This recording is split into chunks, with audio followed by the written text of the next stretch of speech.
Well, I'd like to bid you all good afternoon and welcome to the Rancho Mirada Equestrian Center and the feature event for tonight. It's the $36,500 Grand Prix Qualifier. That's right, we have the Longines FEI Jumping World Cup Sacramento happening just a couple nights away. Our riders, many of them here tonight, will be showing multiple horses, trying to qualify those horses for the weekend's edition, and more importantly, getting those ever important points on their way to trying to qualify for the 2019 World Cup Finals in Gothenburg, Sweden.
Susie's, yeah.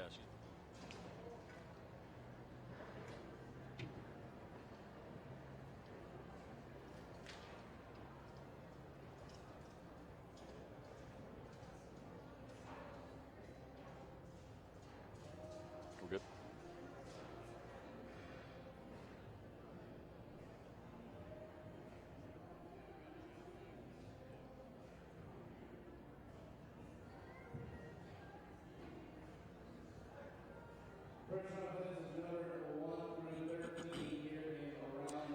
And $36,500 Grand Prix Qualifier, top 35 qualifying for Saturday, and that is the Longines FEI World Cup Jumping at Sacramento. But 53 starters tonight representing 12 nations.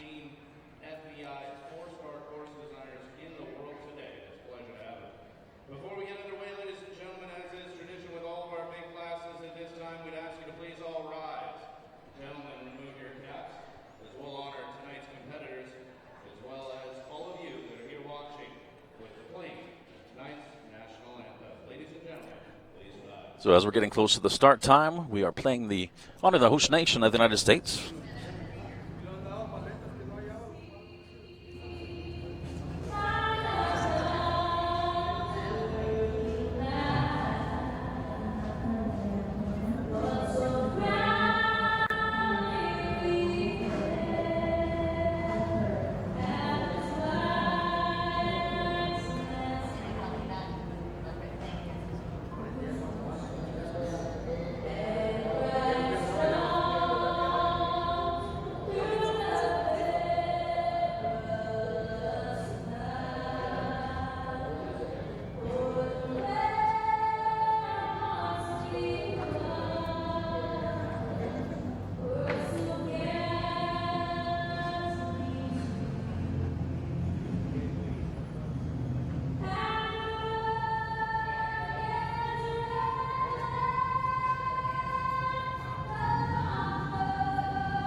Well, certainly good evening and welcome to a beautiful evening. And it is a great Thursday night, $36,500 Grand Prix qualifier, top 35 qualifying for Saturday.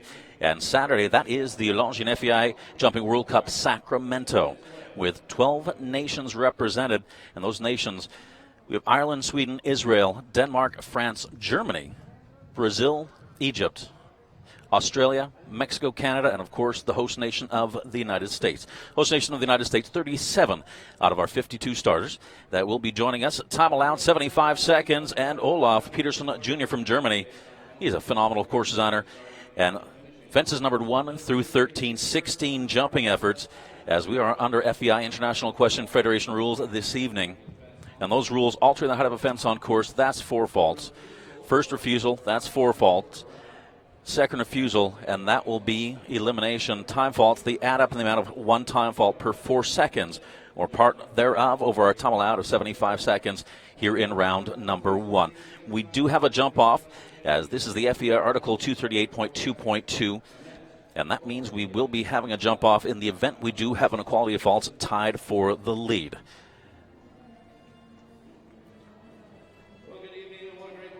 Well, in our first entry, rides for the host nation of the United States. First of a couple rides she has, Georgina Bloomberg. And this horse, Charmer, is number 235. This is a 10-year-old gelding. And Georgina Bloomberg, 35 years of age, competes for the United States. And this rider, throughout her career, part of the team gold medalist, bronze medalist at the Pan American Games in Toronto, Ontario, Canada in 2015. So we do hear the sound of the tone and that 45-second clock counting down. And the riders, here's the first one to go. Going to be joined shortly by Susie Artez, Grand Prix rider in her own right. But right now she's just on another horse, in fact, as we're still competing outside as well here in beautiful Rancho Murrieta, California, just outside on the outskirts of Sacramento. And I got to say, the weather has been absolutely spectacular today.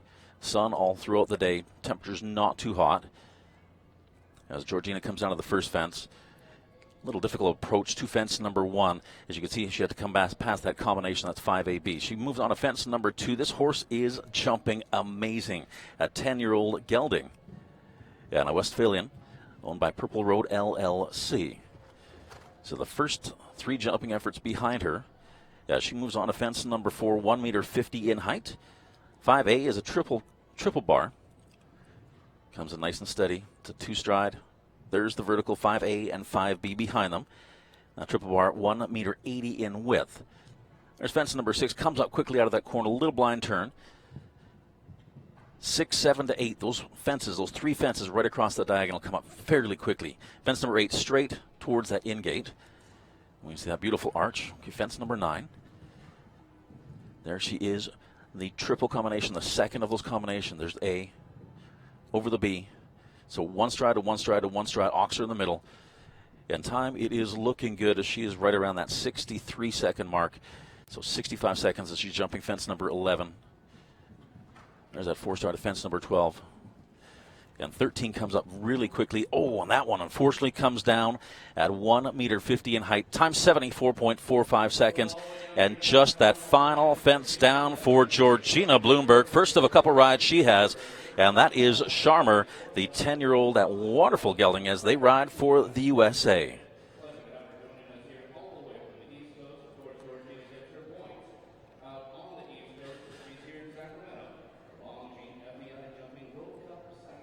So that was our first entry, and that was Georgina Bloomberg for the USA and Charmer. Well, our next rider does not need too much of an introduction. Here is the second, Will Simpson, Olympic gold medalist, calls home Thousand Oaks, California, and Choco P, owned by Will Simpson Stables. And once again, this is a gold medal rider.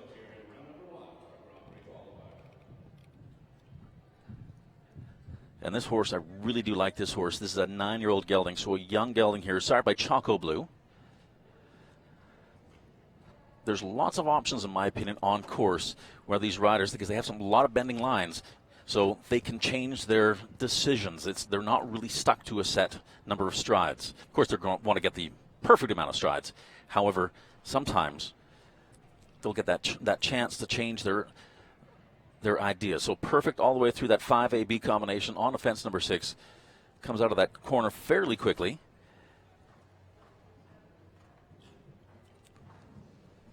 And so once again, Will Simpson, gold medalist at the Olympic Games in Hong Kong. Oh, fence number 8 unfortunately comes down, barely touched. Oh, and fence number 9. Okay, so 8 and 9, we're sitting at 8 faults.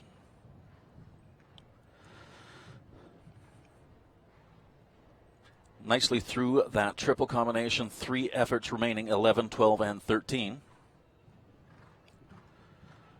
There's the 4-stride to fence number 12. And fence number 13, that one stays up for Will Simpson and Choco Peace. The 8 faults, 73.54 seconds. You know what? These riders, they cannot let up on the gas at all, as no time to take a breather here inside. But it looks like that time allowed probably will be staying if I would be a betting person on that. So, in fact, we just heard through the public address that, in fact, the time allowed will stay. So the time will stay at 75 seconds. Francie Nilfarushan, she is up next. And she rides also for the host nation of the United States. And Francie Nilfarushan, she is aboard Clarinius. And Francie, 31 years of age, competes for the United States. And Clarinius, in fact, usually shown by her husband, Ollie Nilfarushan, but she's taken over the ride here. So, hi, Davin. Yes, sorry I'm late. I had to finish a class in the other arena. But, yeah, Ollie rode this horse for a bit, and then Francie's now been riding it for about a year and a half, I think, and she's had great success with it. They seem to be a great team. See, that's the one thing. You're a Grand Prix rider, and you compete at all levels. Well, yes, I'm the meter 20 queen right now. Well, so here we are, first rider, and that was Georgina Bloomberg and Sharma. She had a fence number 13. It was not a lucky fence number for her. She had that final fence down. Will Simpson having fence number 8 and 9 down. And Francie Nilfarushan, she's a great rider, certainly in her own right. And this horse is showing a lot of scope, and I think that, oh, that was too bad. I think I walked that line in 5 or 6, depending on your horse's step, and it looks like she chose the quiet 6 and didn't quite fit it in as well as she would have wanted to. So does it make it easier having, I guess, so many bending lines out here? Does it make it easier on your decisions, or do you like to be stuck to one where you have just a straight line like 11 to 12?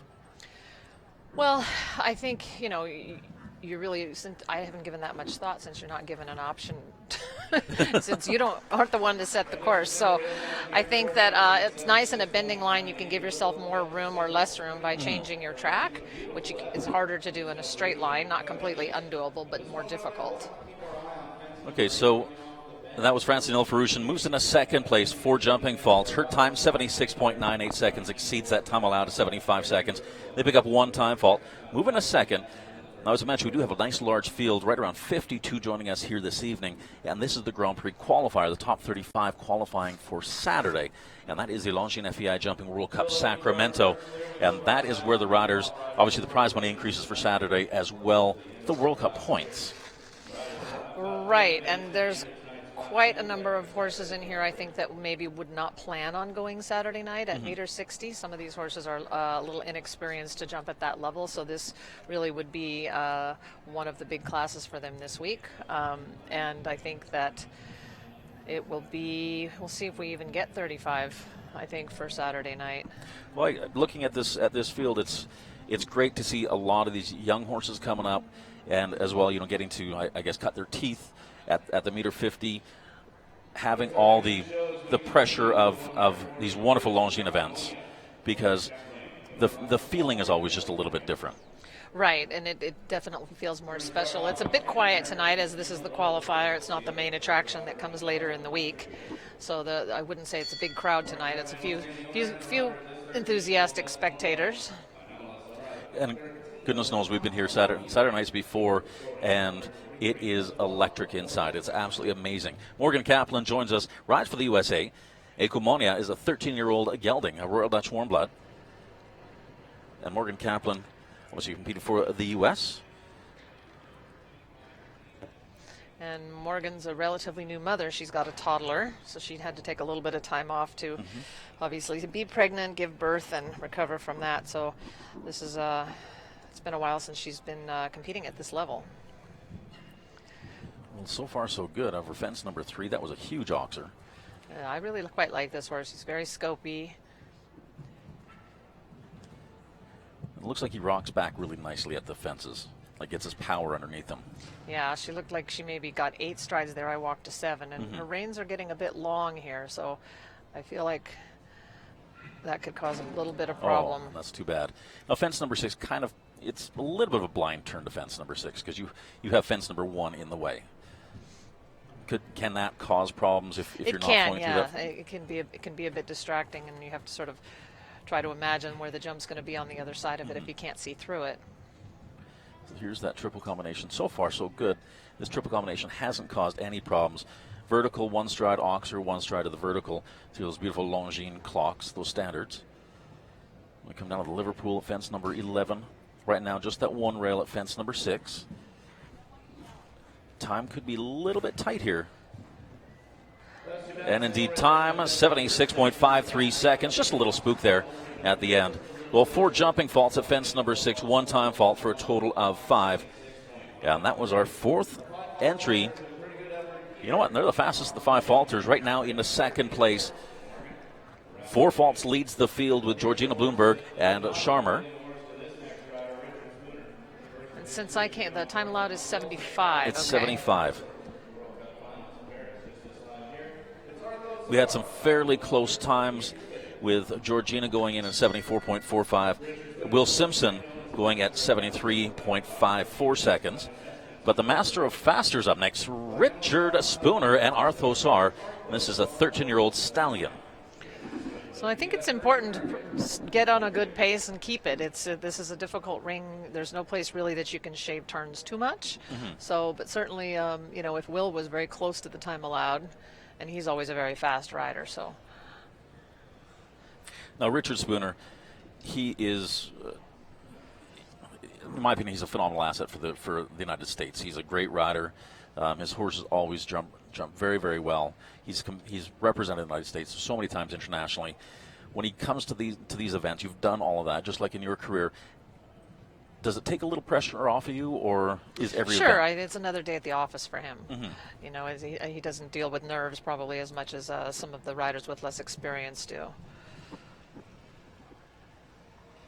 There's the 7 strides. Oops, nope, that was 8, which it looked planned, but I kind of liked the 7 there. So, but I haven't seen 7s yet. I've seen 8s, but Oh, that's too bad. Yeah, and that oxer is quite wide out of the corner. Well, it's not the tallest oxer. It's only 1 meter 45, so it's not at maximum height tonight. Maximum height is 1 meter 50, but it is 1 meter 60 in spread. Yeah, it looked to me like to be quite wide out of the corner. He's jumping beautifully. So right now, just the 4 faults at fence number 6. Fence 6 has come down a couple times. And I think he should be just fine on the time allowed. Well, maybe I'm wrong. Maybe it's a little close. Unfortunately, fence 12 coming down. So we're at 8 faults. There's that finish line, 72.39 seconds. And 8 jumping faults for Richard Spooner and Arthosar. A beautiful 13-year-old stallion. So Georgina Bloomberg still in first place. Richard Spooner moves into 4th, the fastest of the 8 faulters. And Will Simpson, the Olympic gold medalist, now into 5th place.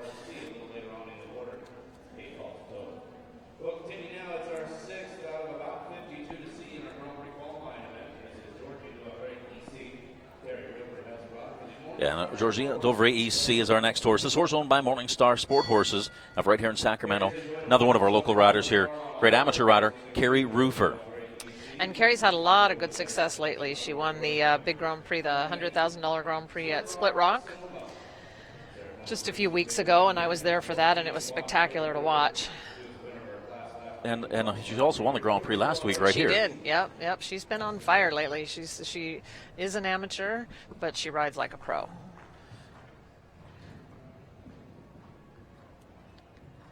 So she made up time there, and that's kind of how I walked that from 2 to 3. I liked the 9 strides there. I think if you kind of can stick to a number there, it helps you instead of being a little cautious and slow in the beginning. But she's not kidding around as far as the time allowed goes. No, she certainly isn't. I mean, she looks like she's getting on a very forward pace, so she can possibly bank some time later. Whoa. Oh. You know, I'm not sure he got his eye on that in time. It is I mean, when I walk that course, as you come around the fence number 1, that vertical is not in the way, but you have to come around that, and then the horse is looking elsewhere.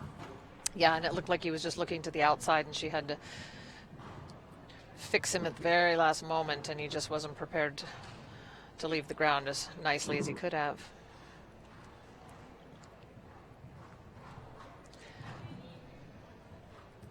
That 4 got quite short for what we call boxy from Oxer to Oxer. Well, that's too bad, because that was a good ride. Well, and as we saw, time certainly not a factor for Carrie Rufer. 71.85 seconds, 4 faults. Right now, that means we do have a 2-way tie for first place with the 4 falters. And so that's Carrie Rufer right now in the tie with Georgina Bloomberg. Also, both those American riders.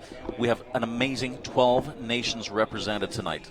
Wow, that's impressive. It's very, very impressive. The 12 nations, we're really happy with the 12 nations. Let's stay with the host nation of the United States. And this is Leopold Marino, rides for Foundation Farm aboard CDN. And first of a couple rides for Leopold Marino. This is an 11-year-old gray mare.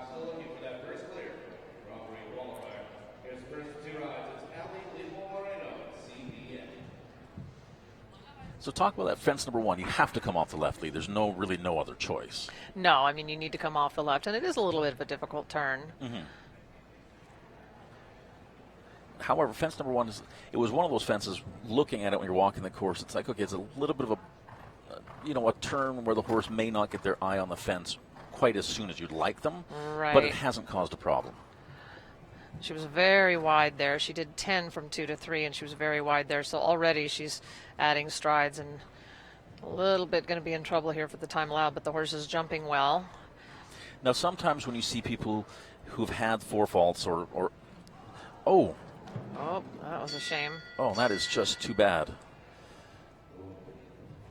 That is just some tough luck there. Yeah, as I said, that jump is just quite a surprise coming out of the corner. Because you can see fence number 1 right here in the picture. It's right there, so the horses don't. It's only a couple strides that the horses actually get to have their eye on that fence. It also looks like it's a fairly airy oxer. Yeah, it's airy, it's wide, and I even though it's only 1.45 meters, it rides bigger than that coming out of the corner. And I can't say for sure, but it looked to me like the horse was just surprised at the size of it. Well, and it's a 1.60 meters, so I would imagine with that width you would want to come through that corner and not be picking the fence number 6. Well, right, and the way she started the course, she was a little backward, and so we were talking about the time allowed there. So I think for a horse and rider that are not super experienced at this level, I think I would try to build in some confidence by going forward in the beginning of the course so that you can carry that to that oxer. But I think it's an easy jump to take for granted, actually. But that's easy to say sitting from up here. It's always a lot easier to say sitting up here and watching these riders go around. It takes years to get to this level. It does, and it takes a long time. I develop a lot of young horses, and they really don't become into their prime between the ages of 9 and 15 or 10 and 15. So those formative years between the ages of 5 and 10, I mean, that's a long time, but it takes that long to really build a strong horse. Well, this is Jarper, number 2409-year-old gelding. Lindsay Archer rides for Reese Farms. And so there's the continuing 9 that I think really sets you up properly for the time allowed. Okay, so we're coming to the first of the combinations. Lindsay looks like she's really moving forward. Right, and so she's probably aware of the trouble that people have had here at this oxer. I'm sure that she's got some team members that are watching and helping her out with that. So that was very well done. And I think it probably helps because Lindsay's husband, also a professional rider. Unfortunately, fence number 8 comes down. But so she can have some additional eyes that are looking at that. Right. She can. Okay, so she really rode hard up there on the 6, but I think this horse, when it has a jump down, does get quite careful. So I feel like she probably felt like she needed to override a little bit just to make sure that he doesn't get too careful in there. But I think this score is definitely going to get her in for Saturday night should she decide to go. I'm pretty sure she's planning to. Well, I think with only one rail down, she cannot be unhappy with that. Fence number 8, and you can see it jumps straight into the towards the in gate. Right, and but Lindsay's gotten a lot of good mileage lately, and I feel like she's just on the verge of being able to do quite well in many of these classes, and it is a little bit difficult for us California riders to go from outdoors to indoors. We don't have very many indoor spots like this. We do a little bit at this time of the year, but these small indoor arenas we are simply not used to, and so we've come from Thunderbird, and that's outside, and then Sonoma is also outside in a big arena. So it's definitely a change for both the horse and rider to come into a small space and see big jumps in a small space. It takes a little getting used to. Well, and that's true because for the most part, 12 months a year, you're outside. Pretty much, yeah. Which is, it's a curse of California. Yeah, it's a curse of California. Although we did get quite a lot of rain last night and this morning. It was pouring rain. Now, actually, that was one thing I wanted to ask you. With the rain, does that affect the horses at all? Or, I know we have so many covered schooling right here. arenas. There's quite a number of perfect covered arenas, so it's great. So yeah, it really didn't affect us too much, other than we're just muddy getting to and from. But well, O'Neill, 23 years of age, so a young amateur rider here. Right, and she did this horse in the Young Rider Qualifier, and she actually won the World Cup Qualifier there in Thunderbird not too long ago. And this horse is really a favorite horse of many of us professionals to watch because he's such a trier. And clockwise of Green Hill Z, an 11-year-old stallion. And I've watched her at FEI jogs before with this horse. If you ever want a gentleman of a stallion, this is the one. This is the one. His manners are impeccable. He hangs out. He's a Zangashida. This horse sired by Clearway. Now, this is a really nice horse, and he's very forgiving because she is still learning, and she'll make mistakes sometimes, and he's come back from that, and he doesn't mind helping her in one bit. And this is going to be a very good round for her. There you go. Oh, I thought she had it. She was so close. That was the exact same thing that unfortunately happened to Georgina Bloomberg. Oh. That is just too bad. 23 years of age, amateur rider. She rode that beautifully. And you're right, that horse is amazing. She'll be happy with that, though, Davin. She's had a few rough classes that I've been watching because I've been commentating at Split Rock, and I know that she's had a few difficult rounds, and it has not been easy to come back from. So I think she'll be very pleased with herself for that. Well, right now, I know it's the early stages, but 3 tied with 4 faults for first place. And that's Georgina Bloomberg, Lindsay Archer, and we have Carrie Roofer and O'Neill. Well, she unfortunately had the one time fault, 75.66, barely over that time allowed. Now, with that one time fault, as you said, she's going to be happy with that. But are those things where you go, if I just turned a little bit earlier here, or? Yeah, I don't think if I were her, I wouldn't be too concerned about that for tonight, because I think her score is good enough to get her in on Saturday night for sure. And like I said, she's had a few classes lately that were not so pretty, and she ended up getting in a little bit of trouble. She finished the course, but she still, added a stride and a combination here and there. So I think that if I were her, I wouldn't even think twice about that time allowed. I think she is very happy and gave her horse a confident ride, and she should be ready to go for Saturday night. Well, a 10-year-old stallion here, Durango VDL. This horse owned by High Point Farm of Scottsdale, Arizona. And Sean Cassidy, 24-year-old professional rider, originally from the East Coast. Now great to have him on the West. Yeah, and it's been a pleasure to watch him because he really rides beautifully. I mean, it's he rides like he's been doing this for 45 years and not just at the age of 24. And this is also such a beautiful horse. He's one of the prettiest horses on the showgrounds.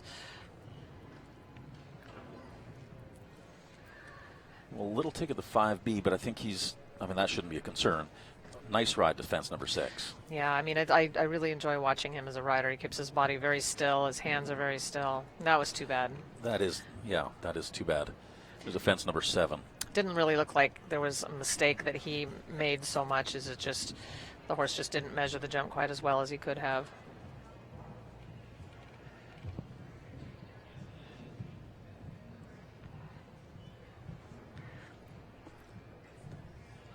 He seems a little slow on time.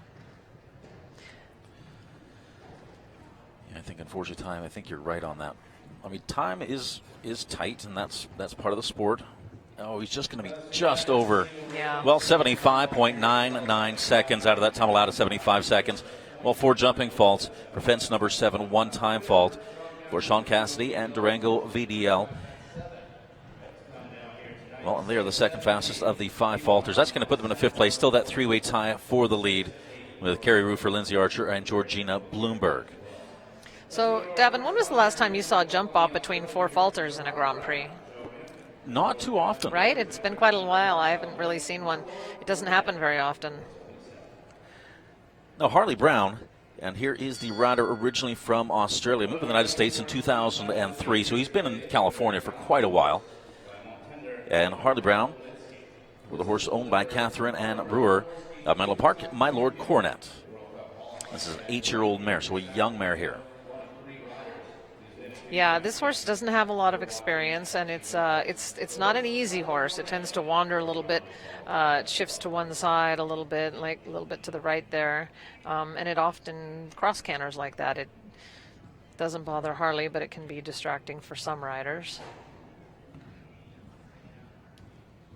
Now, notice Harley has a wrap on his one knee. He does. It's a Back on Track brace, actually. So, oh, really? Yep, it's made by Back on Track, and we use Back on Track products on the horses quite a lot. That they reduce inflammation. Whoa, that was a bit of a hunt, wasn't it? Mm-hmm. Little arm floppage there, and so and I know he uses like KT tape under on his skin, and then the knee brace over the top. Well, I guess, whatever it takes to function. At this level of competition, you are at the top level. Well, and he's not, he's really not babying it. He rides plenty of horses throughout the day, and he probably needs surgery and doesn't want to take the time off like most professional riders. We're all going to fight to stay out of there. Well, because unfortunately, Yeah, you heard a little bit of a desperate yell from him at B, thinking that he wasn't really getting through the combination like he wanted to. But as you mentioned, this is a horse just stepping up to this level, an 8-year-old mare. I got to say, if that's the worst that happens, it's still a nice effort. 79.61 seconds. So possibly because the age went a little bit slower, a little bit more cautious. Well, I think he slowed down a little bit actually after that happened. I think that took him just a little bit, but I thought the horse jumped well and looked better than it looked straighter than I've seen it the last few classes. So I would still call that a good round. Well, and some horses do spook a little bit of the Longines combination because they look down at the writing on the plank in the middle, and it's a bit spooky. Yeah. Well, WT Kapow, that's our next horse, a 9-year-old gelding. The rider for the USA, Mandy Porter. And this horse owned by Wild Turkey Farm of Wilsonville, Oregon.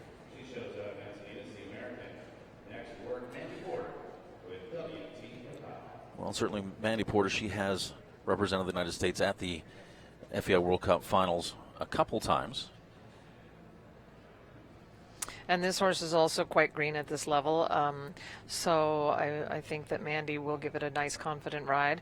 But he was very good last week here, I thought. He did have a little mistake in the double, but it rode a bit long last week, and other horses had problems with that too. So I think he's ready. Got a little bit strong there, but that doesn't bother Mandy.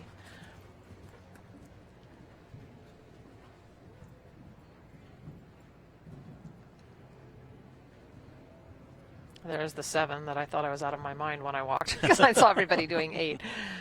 But this horse does have a very big step. Now, doing the 7 to that triple bar, to the first of the 2 combinations, does that allow you maybe to, this is unfortunately fence number 7, second time that's come down, but to come out of the corner at fence number 6 and maybe steady up a little bit, you have enough momentum coming through?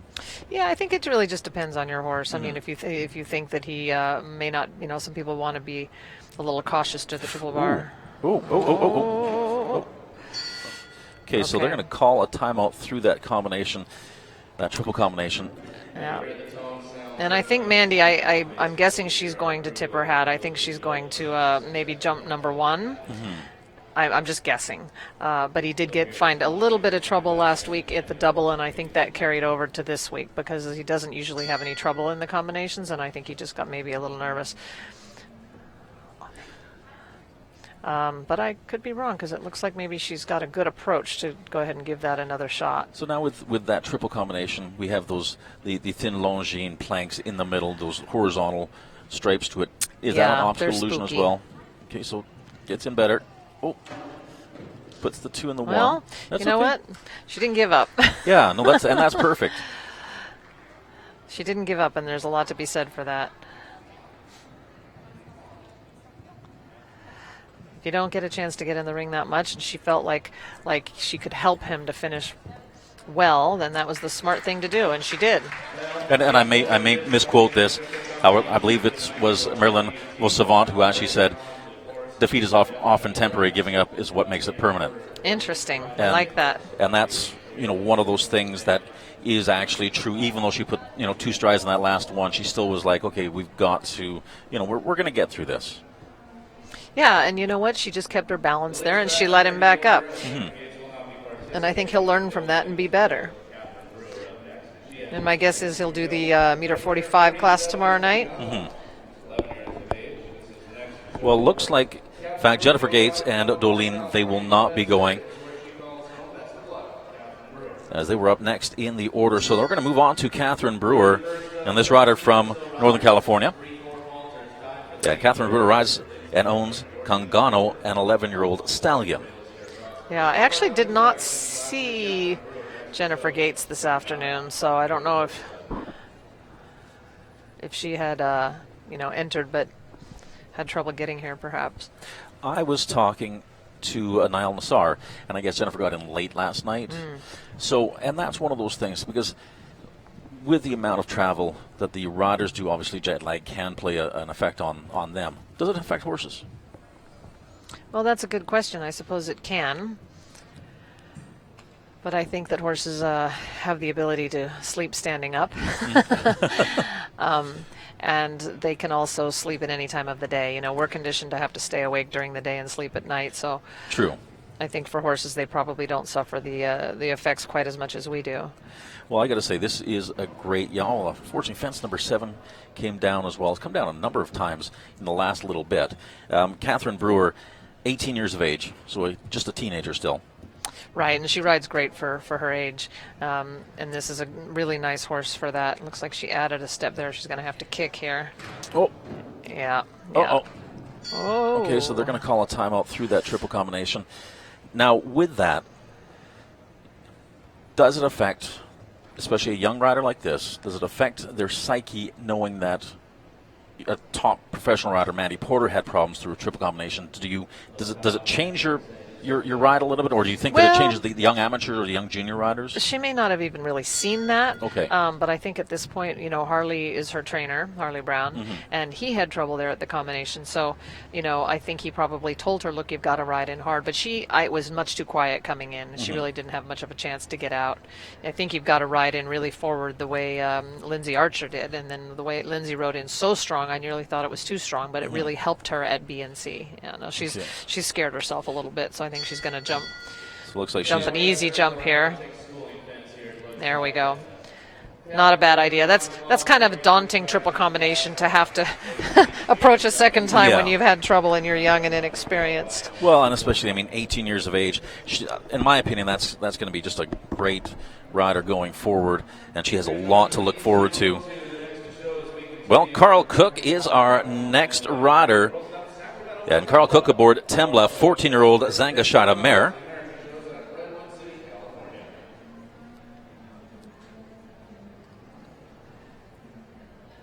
In fact, Carl Cooke right now, he rides at Rancho Santa Fe, California. He used to be from Northern California, now he rides out of the South. But when I say rides out of the South, it doesn't mean that his... Southern California. Southern California. But, their show schedules are all over the place. Because I know he goes up to Thunderbird. He goes everywhere. Right. You can travel as far as you want to.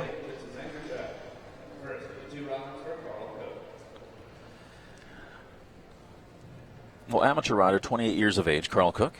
28 already, and a newlywed. Yes.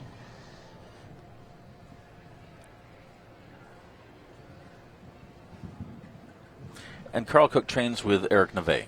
He does, and Eric is always a great guy to talk to. He's a great coach, a great rider, and he's very fair, and he's tries to be very helpful, and really still, he cares very much about the sport and the direction that it's headed. Well, so far so good. We come to fence number 7. Comes down a couple times for. That's perfect. That was beautiful. Yeah, and there's the 6 that he did really well. He came out far enough to make it fit. All right, now let's see how he rides to the combination here. Oh, that's too bad. Yeah, no problem there. But this horse and Carl have quite a lot of experience. But I've noticed in this arena, for some reason, the doubles and the triple combinations, they just ride long. The horses back away a bit in here, and it's a small ring and going into short corners. And the horses, you do kind of have to keep riding out of the combinations. Oh. Both last week and this week. Well, and that's too bad that the 2 rails down for Carl Cooke and Tembla, 72.10 seconds. And that's going to put them into 9th place. Still that 3-way tie for first place. But unfortunately, the 2 rails down for the newlywed Carl Cooke aboard Tembla.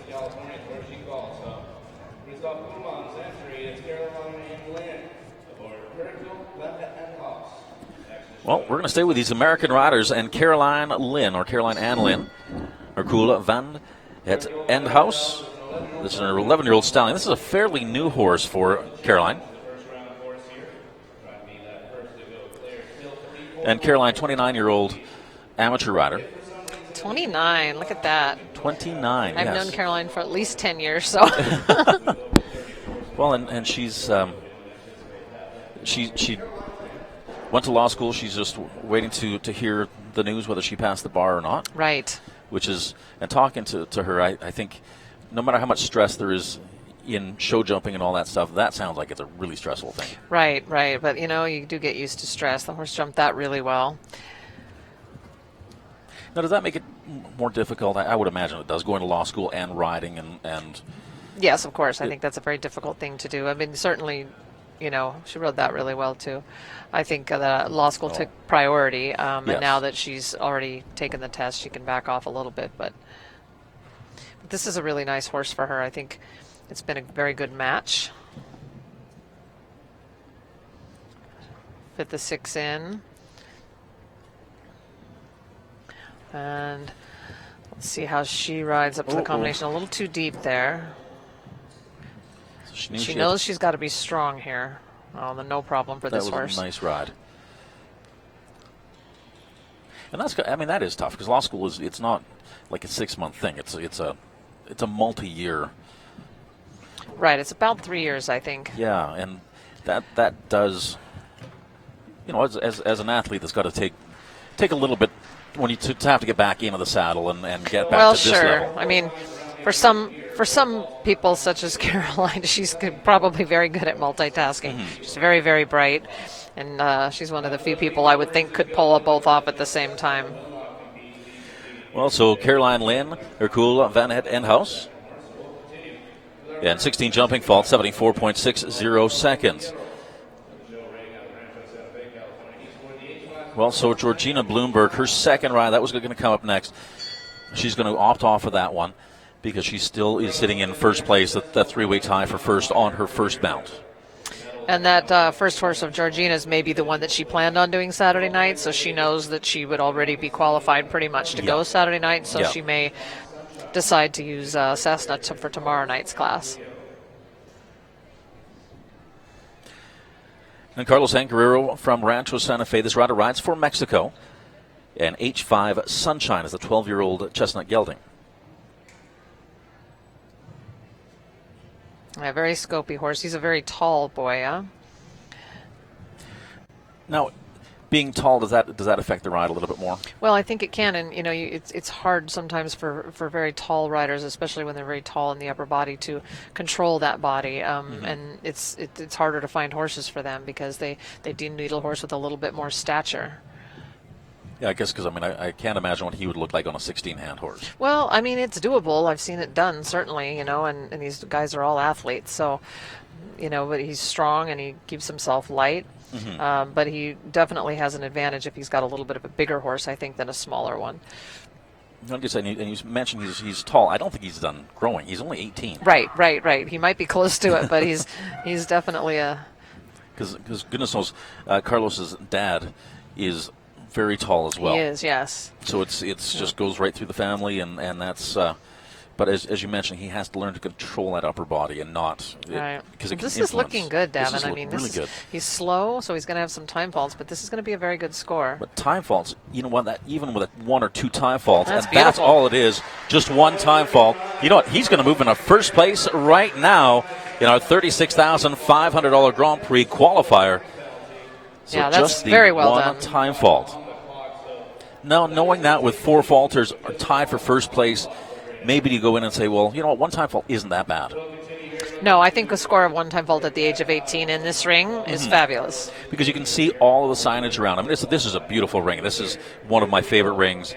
But there's a lot of things to look at. Right, it's spooky, although honestly, the young horses that I've done this week have really not been very spooky in here. Sometimes I think when there's a lot of color and a lot of banners and things, there isn't just one thing in order to, there isn't a whole lot you can do when your horse spooks of something in a small indoor, but here there's so much to see, they don't really spook as much as you would expect. Well, this rider, Jamie Bard, she's aboard Lubo, 13-year-old Gray Gelding. This rider rides out of Malibu, but she has been all over the place. She, in fact, this year competed at the FEI World Cup Finals in Paris on this horse. Right, and she was right up there on the list to go to WEG until the very end. So I got to say, she is a great rider. Rides for the USA. Yeah, and she and this horse know each other really well. They've been a team for quite a number of years now, and they really trust each other. Nicely done.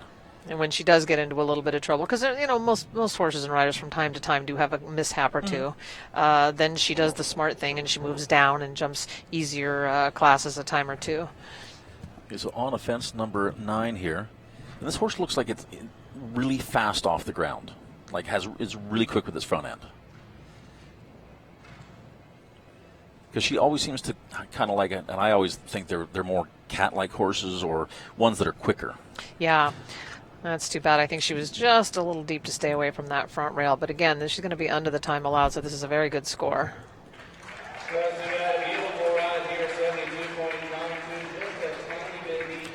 Well, 72.92 seconds, 4 jumping faults. Well, at fence number 11. The 4 faults. That's going to put her in 4th place. 3rd fastest of the 4 falters, Carlos Hank Guerrero. And H5 Sunshine still in 1st with just 1 time fault. Moving up in the order just a little bit here. Out of the 31st spot, we'll welcome next to show 467. The horse is loose. Evergate Stables entry the Egyptian rider, not Yellow Star. His first 2 efforts here tonight. It's a 9-year-old West Bailey by Lordano. So it's interesting to note that this horse is owned by Evergate Stables, but it's sired by Lordanos, who is also the sire of his little horse that he's won so much on, Lordan. So I think he was attracted to this horse from day one because it has the same sire as his that he's done so well with. And Lutz, a 9-year-old chestnut gelding. And Niall Nassar rides for Egypt internationally. He has been a very successful rider. Yeah, Niall's a great guy. He's very friendly. He's very intelligent. He's fun to have around, and always stops and asks how my horses are doing and how everyone's horses are doing. He's really it's nice to see him because he's been doing some of the GCT and Longines shows, so we really haven't seen him that much on the West Coast this year. I was talking to him beforehand, and he said he's back in California now for a couple months. I know just this past spring he won the $1 million in Coachella Valley. Oh, there we go. Well, a good save there, right? Yeah, that was a really good save. But this is what I'm telling you. Like this ring, for some reason, I've saw it last week and this week. We've had a lot of horses doing an extra stride in the combinations. And I got to say, I mean, at a meter 50, that's tough to put an extra stride It's in. not really your first choice. No. Certainly not my first choice, and I did it this morning on a 5-year-old. So. Well, 8 jumping, 9 time for a total of, 8 jumping 1 time for a total of 9 faults. The time 77.34 seconds, and that was Lutz and Nael Nassar right now into 14th spot. I mentioned the top 35 qualifying for Saturday, and that is the Longines FEI Jumping World Cup Sacramento, and that's going to be a fun event. I love it in here for that. Yeah, it's really fun. It's a toss-up. I like commentating, but I also like being down there. So I may run down there and take a quick little scenic tour during the drag break Saturday night. So Ali Leopold Marino back in the ring. This horse owned by Phyllis Thomas of Encino is Elise du Bourbourg, a 10-year-old gray gelding. So Ali's second ride. Well, that's always disheartening when you have the first jump down. It takes a little bit of the wind out of your sails. But, I think she's probably coming back with a vengeance now since she had a unplanned dismount from her first ride. Now, with that, obviously on the first ride, it came at fence number 6. Do you think she's going to change her strategy a little bit? I think these horses are very different, and she knows this one quite well. So,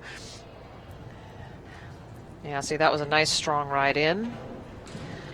And I don't think, the fact that she had B down doesn't change a whole lot. There we go. Okay. Yeah, so she really did give that a stronger ride than she did last time.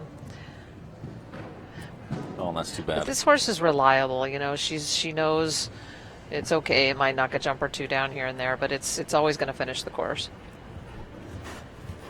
Okay, so she waves there, and she's going to retire on her second horse. Yeah, I think she looked at the scoreboard, and she'd rather save the horse and jump it tomorrow night in the meter 45.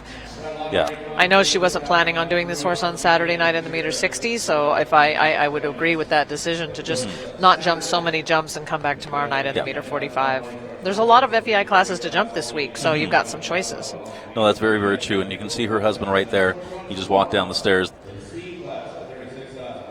And it's a good team there. Those Ali Leopold Marino and her husband. Yeah, they do very well together. They just celebrated their 4-year anniversary last night. Oh, perfect.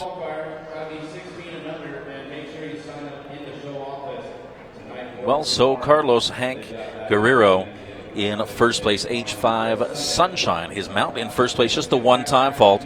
And Curado RC is our next horse. This horse owned by Rancho Corazon and Guy McIlvain of Lematar, New Mexico. And Richard Spooner from Santa Clarita, California. Here he's back in the ring, the master of faster.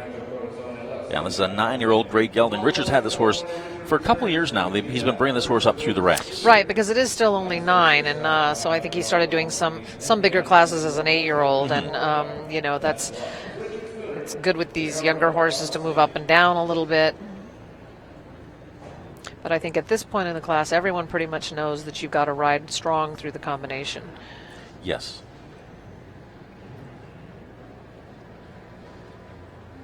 Now, Richard, it looks like he took a little bit wider approach to fence number 2.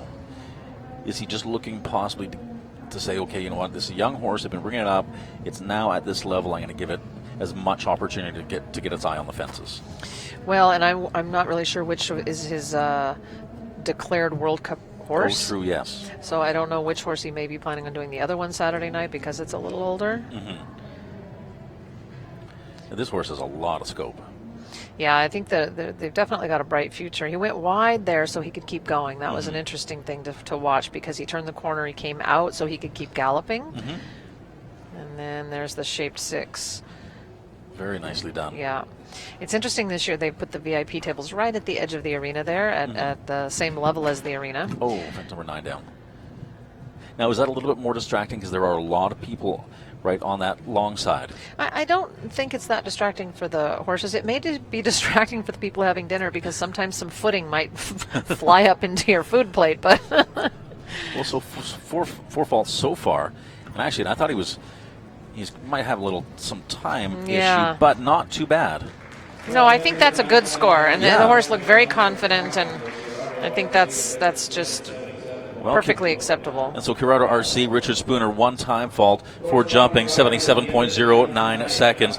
That right now, that puts them into 10th place. But I think he's got to be happy with that, and especially the owners as well, Rancho Corazon and Guy McIlvain of Lematar, New Mexico, as that horse is coming along very, very well. Well, riding for Haley Farms of Sylmar, California, amateur rider here, Tiffany Sullivan, aboard the 14-year-old Gray Gelding. This has been a long-time partnership. Christian Gray is the horse.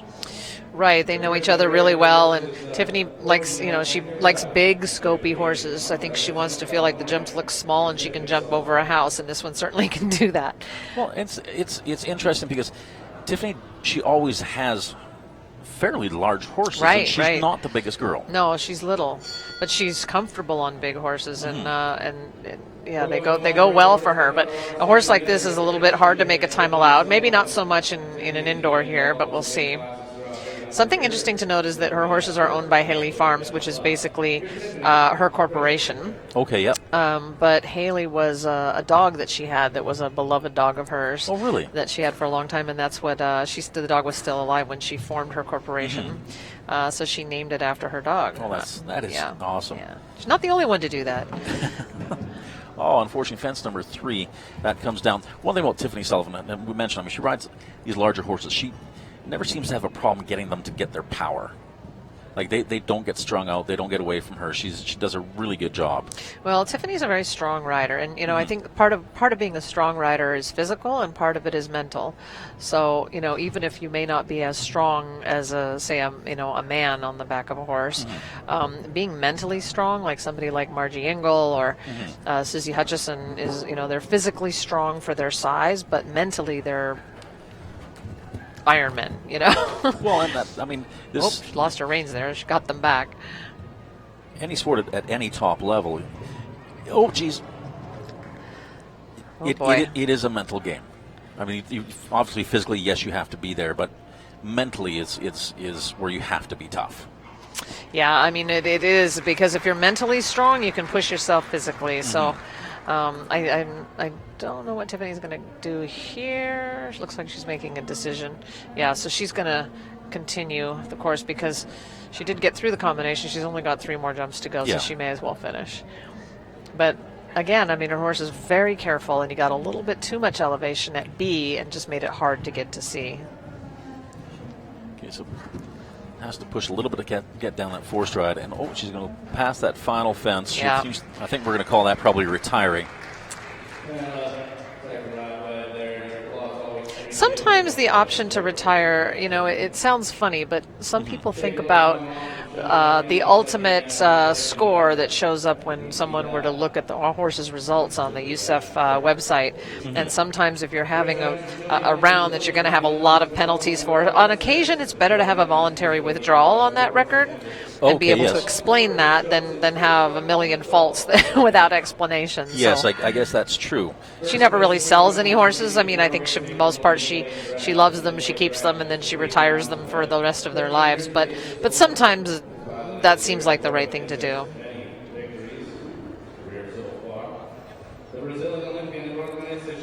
Well, Eduardo Meneses, great rider here, tall as well, very, very tall.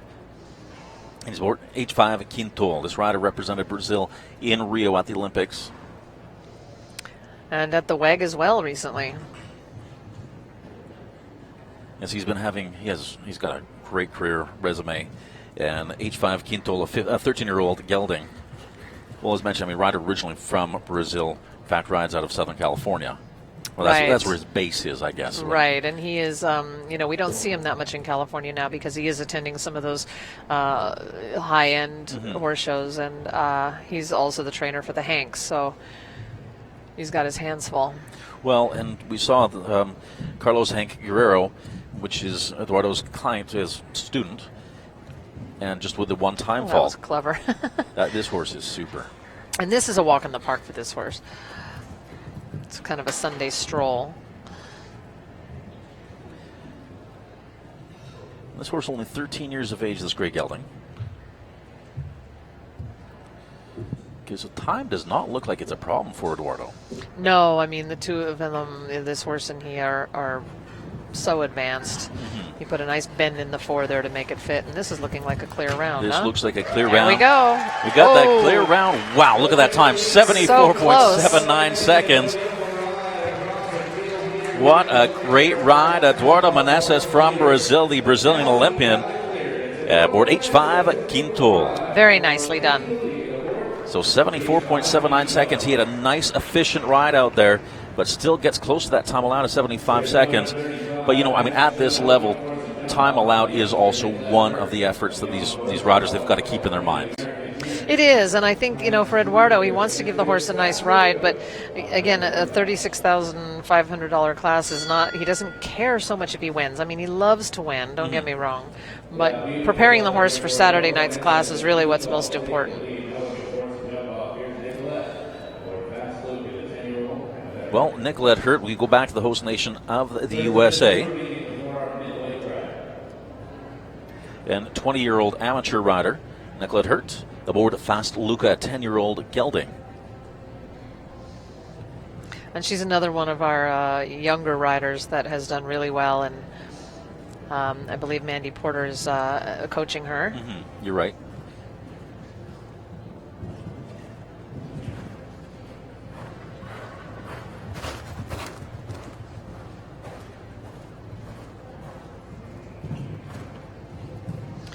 And this horse does have a little bit of a different style than some. A little bit like a deer, right? Yeah. He doesn't quite have the bascule that some horses have. Oh, that's a little deep. But it's a very scopy horse. This horse is a trier. I've got to say, I've watched this horse in numerous events this year and past years, and this horse always tries. Yeah, it's a trier. She's a trier, and, you know, I mean, that makes up for, not every horse jumps in classic form, and this horse jumps well, and it's careful, and that's ultimately all that matters. Really well done. Because you can see this horse, as it's getting across the fence, the head kind of comes up a little bit. Right, that's what I mean. Yeah, he doesn't get super round in the air, but this is maybe a tad slow, but very impressive. I got to say, 20 years of age, and she does it just like that. Yeah, that's terrific. What a great ride. Wow. Nicolette Hurt and Fast Luca, just one time fault on the clock, 76.84 seconds. But you know what?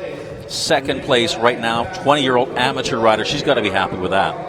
So she and Carlos would be tied, but her time is slightly quicker, right? A little bit faster. Carlos had a time of 78.25. Her time 76.84. So the time's going to break that tie for second place. Okay. So Nicolette moves into second. Carlos Hank Jr. moves into third place. So just that one clear. Eduardo Manes says, I think we're coming right around to that halfway mark.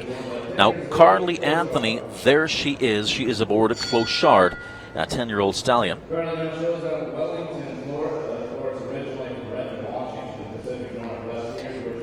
Olaf Peterson Jr. is our course designer tonight, or Yes, all week actually, and I really like this course because it's not big, right? It's set the way at the specs, but and it's not super technical, but it's just technical enough to cause some problems. So I still think we're going to get a couple more clear rounds tonight. Certainly, we've got a lot of good horses yet to come. Well, riders. This rider certainly could be one of those clears. She's had a phenomenal 2018 year so far. This year of competition, she's won a number of Grand Prix representing the United States. 20-year-old professional rider, originally from Redmond, Washington. Right, and her mother is also a very good professional and has also represented the U.S. on Nations Cup teams and had a very successful career. So she's second generation. This is really... She was almost born on the back of a horse. And Clochard, a 10-year-old stallion.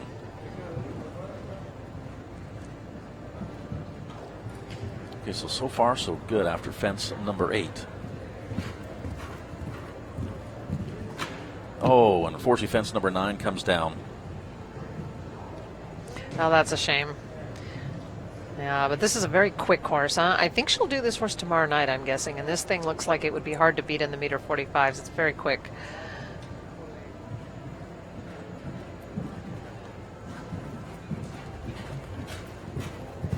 So really well done. Oh, I was going to say just that one fence down. I jinxed that, unfortunately. 2 rails down, 8 jumping faults. The time was 73.34 seconds. That's Carly Anthony and Clochard.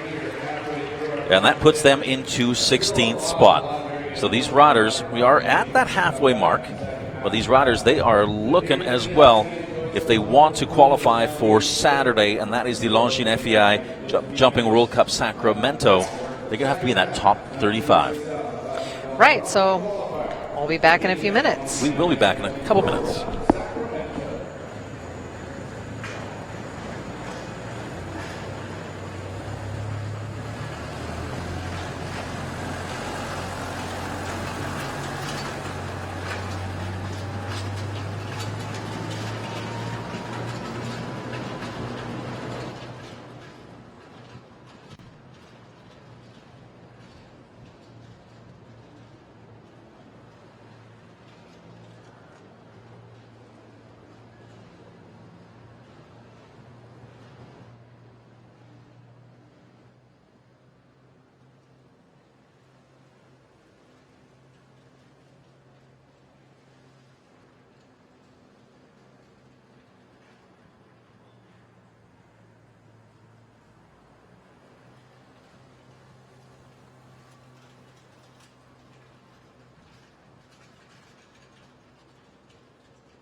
Well, and so far, halfway mark of our $36,500 Grand Prix qualifier. Top 35 qualifying for top 35 qualifying for Saturday, and that's the Longines FEI Jumping World Cup Sacramento. Susie Ortez joining me here in the booth. And so far, out of the first ones that have gone the first half, we do have that one clear, and that's Eduardo Meneses for H5 Quintul. That young rider, 20-year-old Nicolette Hertz in second place. 18-year-old Carlos Hank Guerrero in third. Just one time fault for those two young riders, 20 respectively and 18 in second and in third. A number of four falters, and we have four falters to this point, and that holds down fourth, fifth, sixth, and seventh.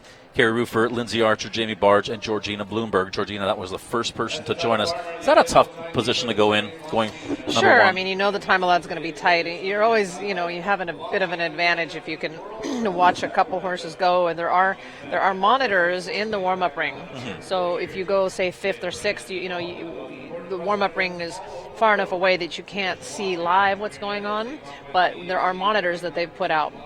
So you can be on your horse and actually look to see, where someone's making an inside turn or if something is particularly difficult, which is very helpful, and we really appreciate that as riders instead of going in blindly and trusting someone standing on the sidelines to tell you what's going on. Well, I mentioned 4 with 4 faults, 5 with 5 faults, just a rail down and a time penalty, and that's O'Neill in 8th, Sean Cassidy in 9th, Maureen Kaplan in 10th, Francine Ilfrushin in 11th, and Richard Spooner, the Master of Faster, in 12th place. Right now, those are the top 12. But we still have that one clear all by himself in first place, and that is the Brazilian Olympian, Eduardo Meneses. Right, so we've got a master in the lead, and then we've got two youngsters in second and third. Yeah. Well, and again, these riders, they're looking, as you mentioned, some are possibly looking to go towards Saturday, because that is a little bit higher than tonight. Tonight's up to 1.50 meter in maximum height, and most of these fences are actually up to 1.50 meter. Just looking at the course that's set by Olaf Peterson Jr. But 1.50 meter, 1.60 meter is just that much more difficult. Well, it's 2 holes bigger, which I think is quite a lot. I mean, it makes a big difference, And plus they get wider, plus it gets more technical, so the level of difficulty not only increases with the height, but it increases with the level of technical difficulty. Well, we have fences numbered 1 through 13. That's 1 through 13, 16 jumping efforts on course with the 2 combinations. That fairly early one, I'm going to say it's fairly early, 5A and 5B, hasn't caused too many problems. Triple bar in, 2 stride of the vertical. The riders, the horses, they've not seemed to have too many problems with that. That triple combination, however, we've seen some, I'm not going to say problems, but some confidence issues coming into that, or maybe some optical issues coming into that 10A, B, and C, or the one stride of the one stride. Does it make it just that much more difficult when it's only one stride between all those elements? Well, you can't really build as much momentum in one stride as you can in 2. So if you feel a horse getting a little sticky and you've got 2 strides to kick the horse a little bit and make it go forward, then getting out would be easier than it is in one stride for sure. Very, very true, because I guess there's not much. I mean, you can try to put the gas on in a one stride, but if they get hung up in the air, you're going to land exactly where you're going to land in a heap, and then you have to try to recoup that, and that's very difficult. Right. And now that it's getting a bit later, it's not that the light changes so much in here, but the atmosphere changes, because they started the class at 5:30, and it's still light out, and now it's dusk, and you wouldn't necessarily notice as many things indoors with some exterior light coming in, and so now that will change, and there won't be as much exterior light, so it becomes more of a night class for the second half of the class, I think. Okay. I was mentioning, obviously, the crowd not as big as it's going to be on Saturday night. If we have a look at the screenshot right here, we can see the stands on the right-hand side of the screen. Saturday night, those will be packed, and it will be standing room only. Right. I mean, tonight's kind of the first class, and, people sometimes are in the local area are still working and can't quite get here, but the weekend gets busy. And that's true, because it's Thursday night. They still have they still have work tomorrow morning and whatever. I know Sacramento International, they've done such a good job with the media in Sacramento, and I think Saturday night it's going to be beyond packed in here. It's going to be an amazing event. Well, and this horse show gets better every year. There's a big improvements every year, and this is the first year that they've got a Marietta Inn and Spa across the street, which is within walking distance very easily of the horse show, and it's beautiful. It's got a beautiful bar and restaurant, and everyone's really happy with it. So that really has added another aspect to the horse show and made it even better. Well, you know what? Hey, let's continue on. Okay, what the heck? Theo, again, this rider rides for the USA. This horse owned by Taylor Reed. And Bouconnier is the 12-year-old gelding Royal Dutch Warm Blood.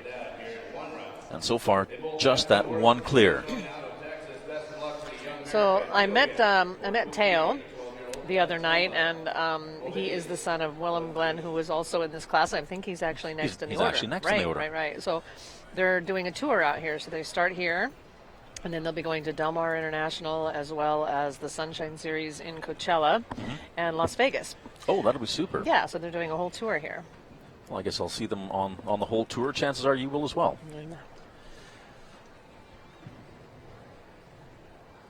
I'm not sure how many horses they brought, but I did see them on several horses earlier today in the meter 30 and meter 40. So I think they brought quite a large string, maybe 9 or 10. I'm going to say this looks like a very, very nice horse. A 12-year-old gelding Royal Dutch Warm Blood. Fences 1, 2, and 3. He's just making that right-hand turn to fence number 4. And two again. This rider rides for the USA. His father, in fact, rides for Germany, though. Is that right? Yeah, the name is very familiar to me. But this rider rides, in fact, out of Texas. Okay, it looks like we may have, I mean, so far so good. Fence 8 has come down a couple times. Little rub there. So 9 to that triple combination. His horses are very thoroughbred, very active. Yeah, that was well done. Okay, so he only has 3 efforts remaining, and it looks like the time... It's too tight. That's a little quiet coming. I mean, it's a good ride, but the time is going to catch up. Okay, he's landing at 70 right around there. He's got to hurry. Am I wrong, Davin? I think I'm wrong. He's going to make it. Oh! Almost in the time, but that was a beautiful ride. 1/100ths of a second. So 75.07. You can see as he came to fence number 11, he had to be just right around 65 seconds coming over fence number 11. He was right at 66. Well, you know what? One time fault puts him into second place. And Wilhelm again rides for Germany. And here he is aboard Bugatti. Bugatti, a 12-year-old gelding sired by Heartbreaker, Royal Dutch Warm Blood. This horse owned by Eduardo Leon. Okay, so our German rider here.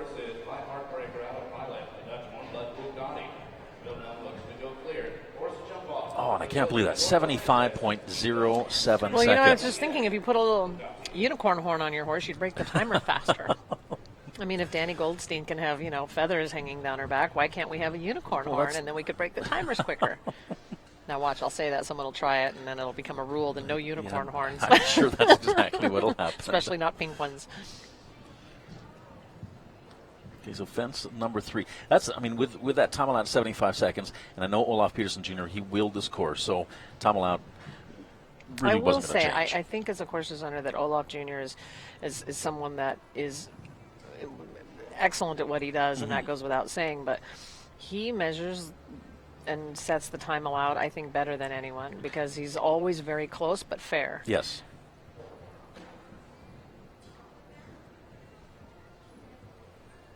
You jump a course set by Leopoldo,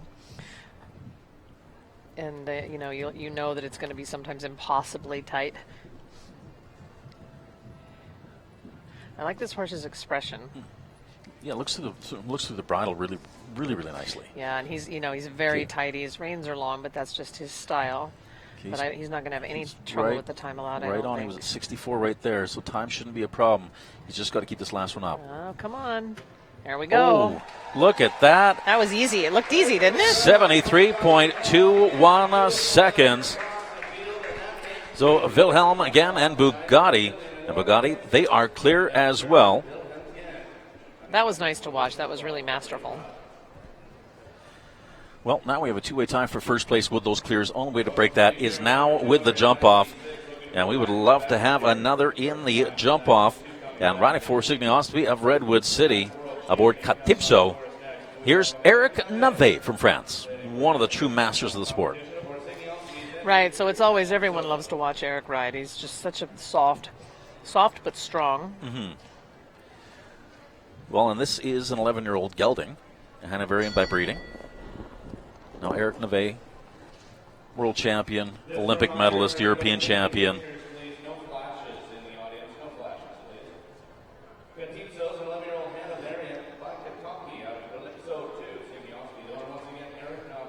Okay, so Eric Nave, he did that with his hand, wanting to get the jump crew just to roll one of the fences he possibly saw a bow on.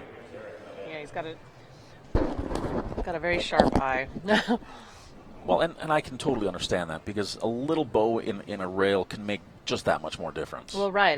The horse measures it from the sides. They don't really see exactly the middle of the jump once they get close to it, since their eyes are set more on the side of their head than they are in the front. That's a really interesting statement. So they can see, but as it gets closer and closer in front of them, they see the sides of it more than they see the exact front of it. Which is totally the difference on how we see it, because we're looking at that center part of the fence, or that's what you're always taught to jump the center. Right. But horses, being prey animals, can see behind them, whereas we cannot. People think they can, but they can't. Well, don't tell my mother that. Right. Yeah, she always had eyes in the back of her head. I know. Okay, so Eric Nave, Katipso. They've been together for quite a while. Nice ride through that triple I didn't combination. expect him to have any trouble there. They've got a lot of experience. Oh, he's at 65 on the landing on that. Time shouldn't be a factor, but it's going to be really close. Come on. There's that finish line, 73.93 seconds. Clear round for Eric Nave and Katipso. We now go to 3 in the jump-off, back-to-back clears in the second round. Well, I'm glad my prediction is at least somewhat accurate, because I did think we'd get a few more clear rounds as we got toward the end of the class. And that is exactly what we've had. Eduardo Benesses from Brazil, Wilhelm again from Germany, and the rider from France, Eric Nave.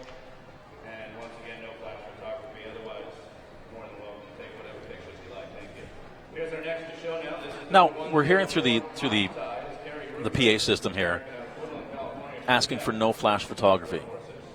And I guess it's exactly what happens when you're sitting in a dark room or like in a photo studio and they have a flash. You kind of see you see that flash for a little bit. Well, it can be distracting. I mean, there's enough distractions as it is, and I think for not so much for the rider, because our eyes are watering with speed anyway, so we can't really always see that well. But I think for the horses, some horses can react to that flash, and the lighting here it's very good lighting, but it is a little bit darker over there by where the VIP tables are. And this is Kerry Roofer and Mai Tai, a 9-year-old gelding. This horse owned by Morningstar Sport Horses, right here in Sacramento. This horse can jump. Yeah, this is one of my favorite horses to watch. And he's always playful like that, too. He's got a lot of personality. I mean, obviously, he loves his job.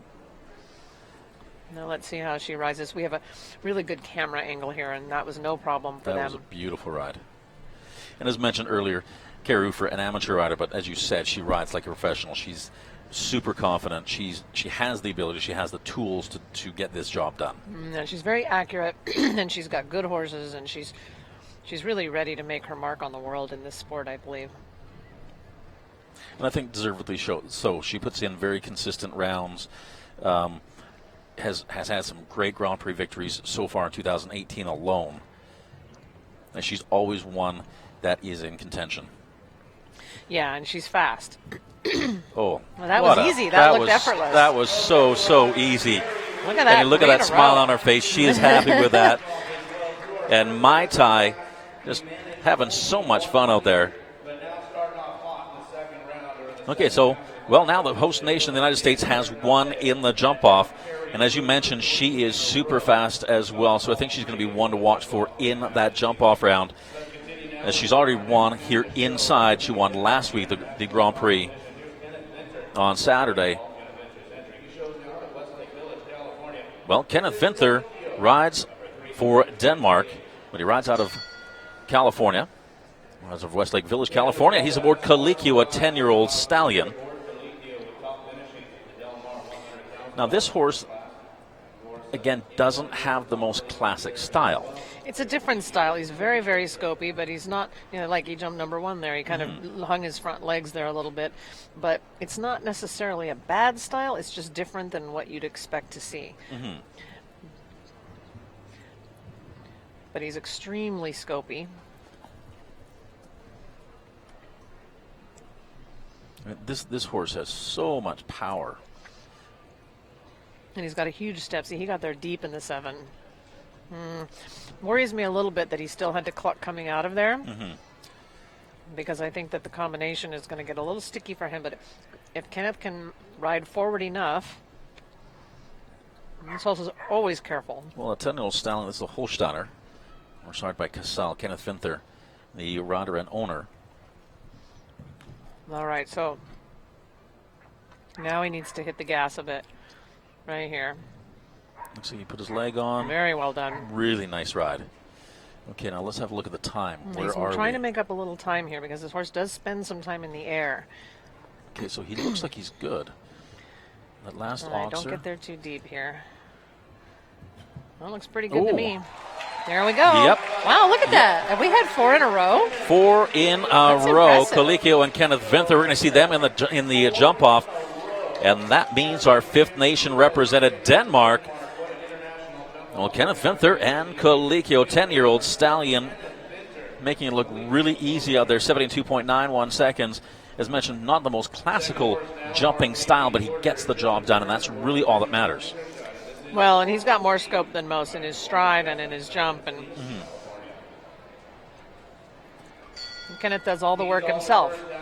Well, looks like Mandy Porter back in the ring. And Mandy Porter, and she is aboard Soren Z, a 10-year-old stallion.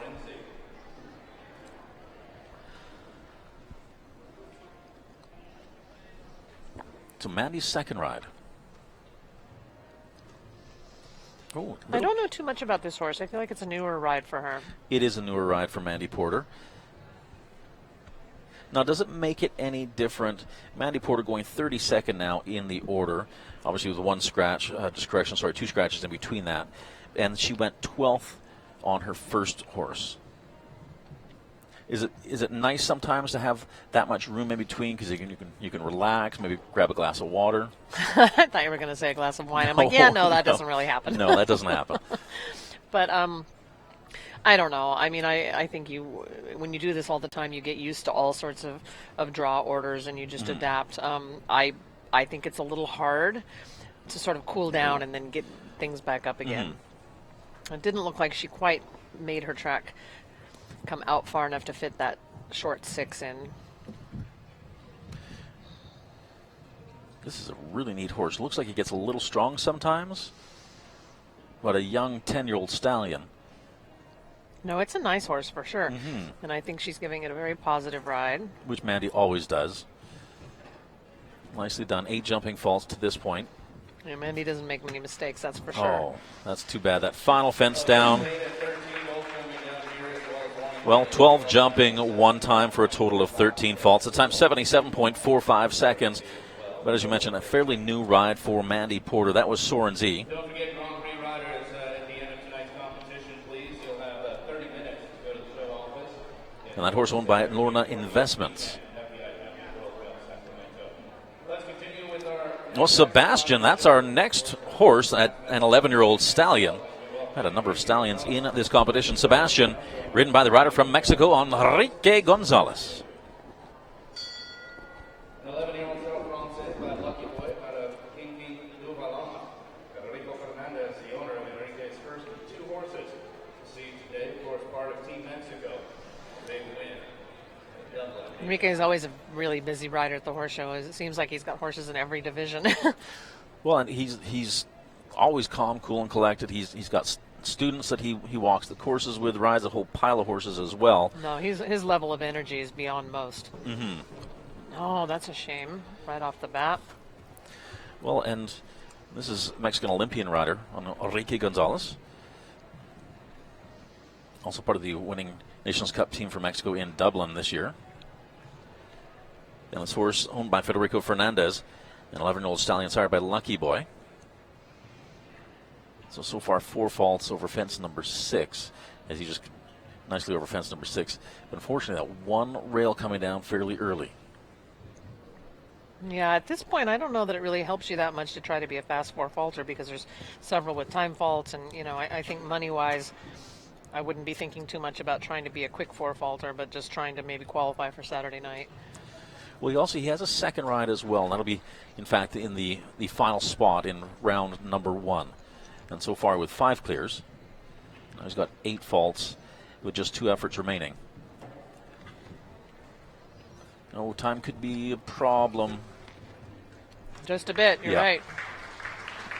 Well, 76.53 seconds, so they will be over our time allowed. Picking up just 1 time fault, 8 jumping for a total of 9 faults.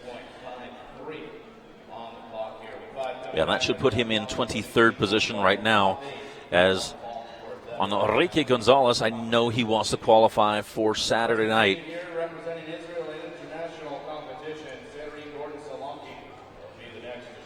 And I keep mentioning these riders want to qualify for Saturday night, because Saturday night you have to qualify to get into Saturday, and that's only one of 7 qualifiers they have on the West, and 7 on the East. So there's not a lot of qualifiers, in fact, throughout the year to try to get to the finals. Right, we've got half as many as we used to have. I think we used to have 12 or 13 qualifiers. Now we've got 6.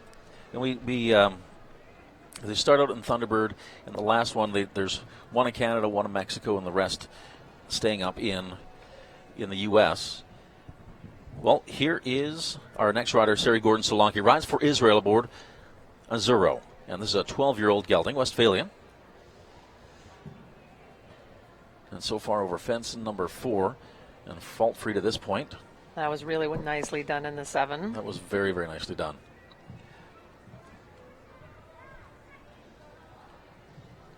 Nice ride to fence number 6 as well. Though. She and this horse are really a great partnership, and I think this horse has taught her a lot this entire year, so she's gained a lot of confidence. Oh, unfortunately, fence number 8 comes down. I think they get distracted by the gate a little bit down there, and they look through it a bit. And they also see the Jumbotron. They can see themselves in the moving picture there. So I think that can be distracting for a horse. Oh, look how easily she did that. Really nicely through. This horse owned by Tomboy Farms of Santa Monica, California.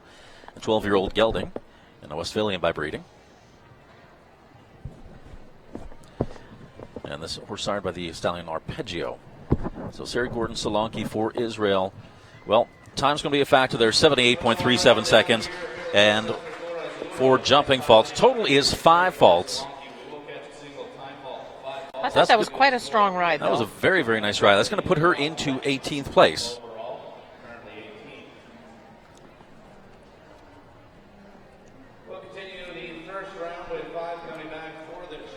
Well, right now we do have those 5 clears. Well, Jennifer Gates is our next rider. Rides for the USA. This horse owned by Evergate Stables. And the 14-year-old gelding, Alex. This is a Westphalian. So she did appear. I thought maybe she wasn't here because I didn't see her earlier, but well, we don't have our feed at the moment. We don't have our picture, so we're going to go straight off of live. Right, so we're going live. This Not is interesting. Live, but visually live. Sari Gordon Solanke's horse was sired by Arpeggio. This horse also sired by Arpeggio. And they are built similarly, quite uphill. So what do you mean by quite uphill? Because he's built with his head up instead of low. Is that a little bit easier? Yeah, well, for me it is, because I have a short upper body. I like their heads up a little bit. I don't like to be dragged downhill. I guess if they are built downhill, they have a tendency to want to get on their forehand a little bit. Well, they can, yeah. Yeah, and Jennifer's looking really fit. Well, so fence number 6. There's fence number 7, nicely over fence number 7.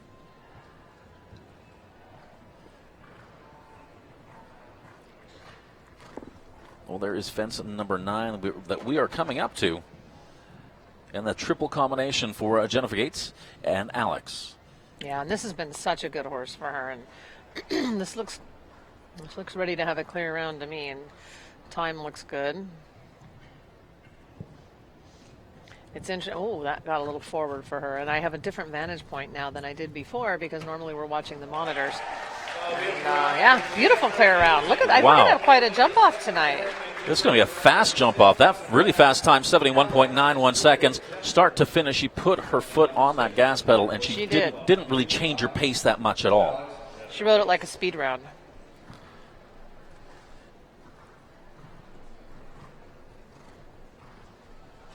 Also, Jennifer Gates gets into that jump off.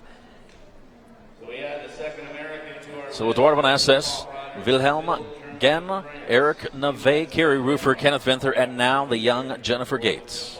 so far, 6 to come back. We still have a good 15 or so remaining in round number 1. We'll continue with the horse Clint Eastwood and Ishiyama out of Camarillo, California. The American showing next for the 10-year-old Holsteiner, Clint Eastwood. So I'm not really sure if By clear way out of the court too. how our feed is working at the moment because we don't have a picture, so I don't know if everyone at home has a picture or not. It does look like we have lost our video feed, and we'll continue on. Clint Eastwood is our next horse. Anna Ishiyama, the rider, rides for the USA, and she actually rides out of California. And she's quite young, isn't she? She is quite young, just 21 years of age. And Clint Eastwood, a 10-year-old gelding, a Holsteiner, started by Clearway. And So- he has a bit of an awkward jump as well. He's very scopy, jumps way up in the air. But sometimes that little bit of an awkward style can cause a problem, which I think she's going to get into a little bit of trouble. Oh, I think she'll have to step out there. But that might have been the right decision for this horse. Now she's got to get him back for fence number 6. Oh, it's scopy though. Now she's not, as mentioned, with other riders, super tall. She is not the tallest rider.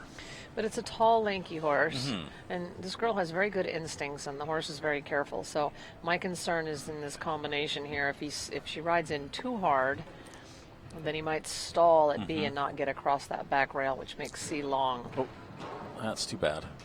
Oh, okay. It was a little sketchy, but it worked. Okay, so Anna Ishiyama. And just that one rail so far. That's going to make it 2, in fact. There's going to be 8, and that's going to make it 312 faults as she comes down to that last fence. And there's the time, 75.35 seconds. 12 jumping. We're going to add on 1 time fault for a total of 13 for Anna Ishiyama and Clint Eastwood. But I feel like this class tonight was a bit of a move up for her. She definitely is moving out. Right, so I think she's still happy to finish the course. I'm sure she was very nervous about it, and I think that horse's style that's a little bit unorthodox kind of caught up to her at one point, but she rode strong and confident, so I suspect we're going to see her back at the next horse show doing these qualifiers again. And then with that, I mean, the horse has the talent. They just have to put the whole package together. Right, and nobody goes in here the first time and makes it look easy. No. Because I guess if it was easy, everybody would be doing that. Casey Ament and Dexter R. This is a 10-year-old stallion. We've got our picture back now. And so Casey Ament, 32-year-old professional rider. In fact, she just bought a house. In Scottsdale, Arizona. She did. Oh, unfortunately, fence number 3 comes down. Once again, Dexter R, a 10-year-old stallion. And we do have those 6 clears. She's a great professional rider. Yeah, Casey's got a lot of experience, and she's. And I don't know this horse very well. I know he's really beautiful. I've seen that as he's walking around, but he also has a little bit of an unorthodox style, which sometimes you can manage a little bit better on an outdoor track, but not as easy on a small indoor track. Well, because these fences, they come up not even fairly quickly. They come up really quickly. Right. And I think it'll be even more so on Saturday night. So into this triple combination, nice through the A, nice through the B. Yeah, but see how he is very scopy. He had no problem getting through there. Now, is that hard? Sometimes harder when they have that much power, that much scope, and they can jump past the distance. Like Well, sometimes they can drag you past the distance, but he also spends a lot of time in the air, so it's difficult to make the time allowed on a horse like this. Well, 82.02 seconds. That's the time on the clock. And the total will be at 14 faults for Casey Ament and Dexter R. And that's going to put them right now in 29th spot. With still our 6 clears so far, $36,500 Grand Prix qualifier. As we are in this beautiful, beautiful Rancho Murrieta, California. And this is such a lovely area. It's such a great area. Well, and there's a shortcut road to get to my hotel. It's called Scott Road. I call it the roller coaster. I mean, your stomach drops and it really is like a roller coaster. It's really fun. And if the speed limit says 10 miles an hour per corner, you dare not do 20 because you'll go right off the road. Oh, boy.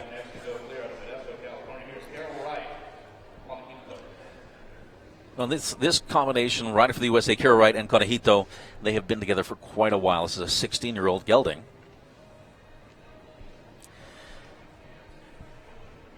And this horse, in fact, ridden and owned by Carol Wright. Right, she loves him dearly. He's a sweet horse.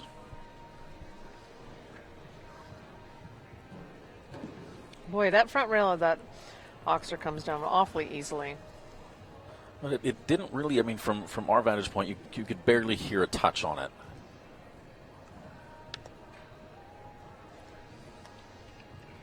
So 5A and 5B, nicely done through the first of the 2 combinations, making that approach to 6.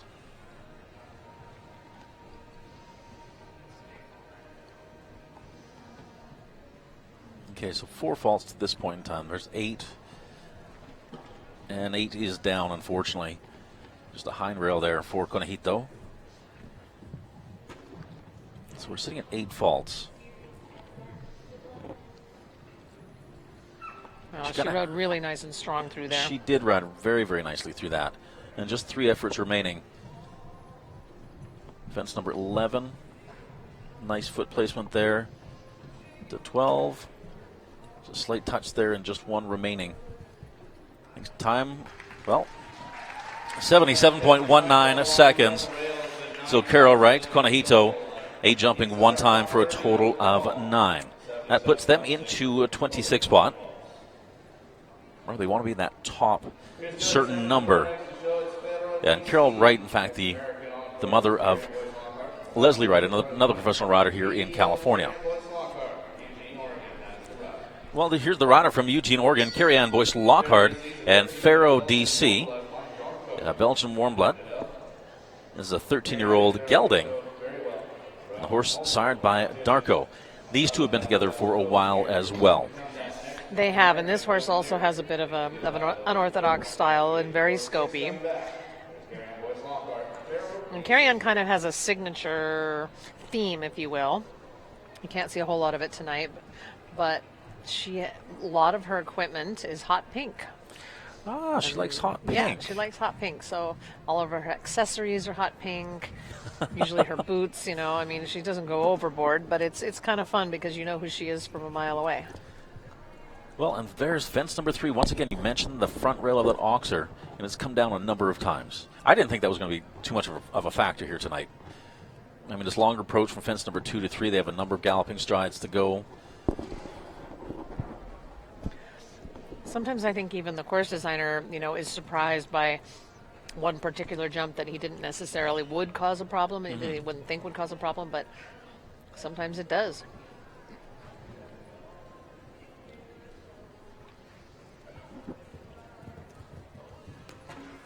Oh, unfortunately, that fence is down as well. She's going to be at 8 faults coming into the triple combination. Okay, so she's...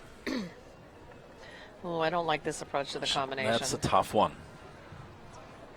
Well, good for her. She made it work. She worked through that. You're right, because that was a really short approach to that triple combination. Yeah, there was a little old-fashioned growl in there at sea to help her horse get across. She used her voice. Now, her turning away and doing that circle, she just thought maybe the distance wasn't going to be... I don't know, because it feels awkward to me to turn left there. So the fact that she could recover and jump that combination off a short left turn is impressive to me. But I'm not sure. She obviously wanted to give her horse a positive ride to the combination and felt like she couldn't do that the first time. Well, so she had the 2 rails down on course and that circle. That circle constituted a refusal, whether the horse stopped or not. It's a circling away from the fence. So a total of 12 faults, 3 times. The total is 15:85.75 seconds. Hey, we know this rider. He's been in the ring before. Carl Cooke rides for Igneos to be of Redwood City aboard Caillou. And this is an 11-year-old gray gelding, a Holsteiner signed by Casal. He's letting his horse take a little bit of a look at that combination. I mean, this horse is extremely, extremely careful. So sometimes it measures the jumps maybe more so than you would even want it to. And I shouldn't say it, but sometimes, sometimes people get upset when I call horses its. But I looked it up, and technically it's correct to call an animal it instead of he or she. Oh. However, I'd rather say it and get in trouble by people than to call it a he when it's a she. Yes, that's true. So you're going to have to forgive me here, guys. Well, an 11-year-old gelding and Caillou, Carl Cooke. So Carl's second ride. He's currently sitting in 21st place. He had 8 faults on his first ride, and that was Tembla, the chestnut mare. And if you watch, Carl lets go of this horse quite a lot. And the horse wanders left and right a little bit to measure the jump right in front, and Carl kind of trusts that. He keeps his leg, but he lets go quite a lot. He has very soft contact in front of the jump. And there you go. You can see where he let go of it there. There he did the 5 strides. I thought there was an option of 5 strides, and not too many people have done that. He does, as you mentioned, I guess. Oh, it's so scopy, though. And he has such a nice guiding hand from A to B. He just opened up his right rein a little bit and redirected the horse. I think he's had to figure out, the way this horse wants to be ridden, because it is a little bit different. And there he left his stride out there as well, and it worked. Oh, wow. Well, 73.24 seconds and a clear round. Caillou and Carl Cooke, we're going to see them in the jump off, the 7th. As far as I can tell, I think Carl was the only one to do 5 strides from the skinny to number 8, and the only one to do 5 strides in the last line. Well, Nicole Shahinian Simpson rides for the USA. This horse owned by Silver Raven Farm. And this is a very spicy 10-year-old mare, Hakuna Matata.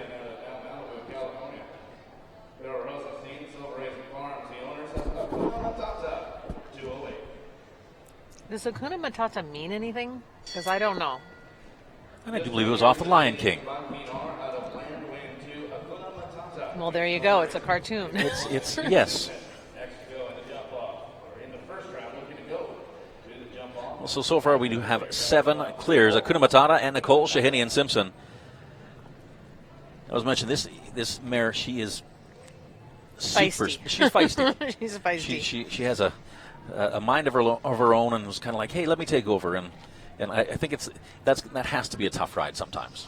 Yeah, I mean, Nikki doesn't mind it. She can ride any type of challenge, but she can be a bit wild and a bit rude in the mouth. Very talented,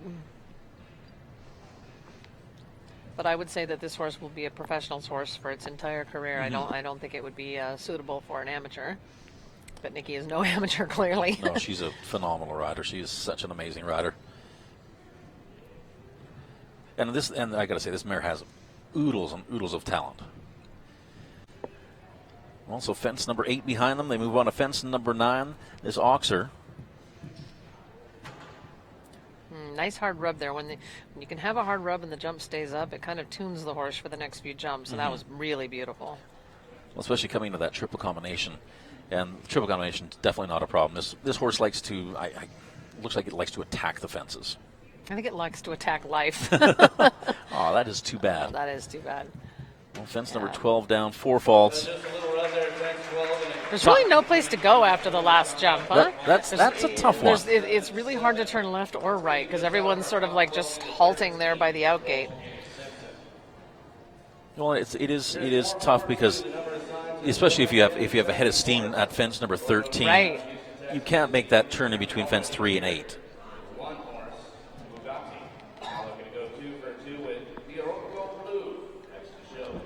Well, the Oracle Blue, that's our next horse, a 10-year-old gray gelding.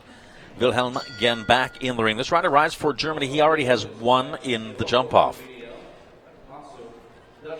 Obviously, he's probably going to want to have two. Well, why not? I mean, if you got one, you might as well two. Gives The you, more the merrier, right? you know, it's better to have two rolls of the dice than one.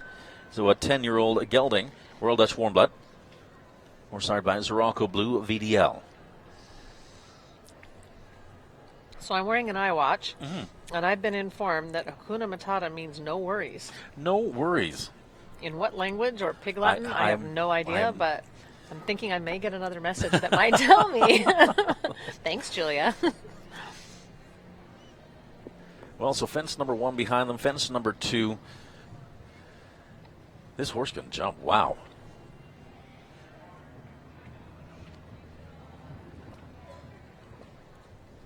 Well, hopefully I was right. It was off the Lion King. I have no idea. I know I watched that movie. It was a while ago for Hakuna Matata. Well, if I had to guess, it sounds like some sort of Hawaiian. Hold on, my watch is dinging again. So 5A and 5B, nicely done. Wilhelm again already with one in the jump off. Well, that was really well ridden. Well ride. That was a really good ride.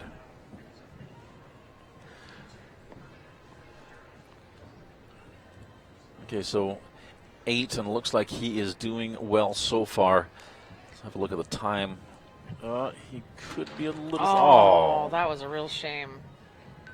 Also, Wilhelm will not have two in the jump off, but if he can end up with 4 faults, he actually could get a nice placing right now. His 11th and 12th are sitting with 4 faults apiece.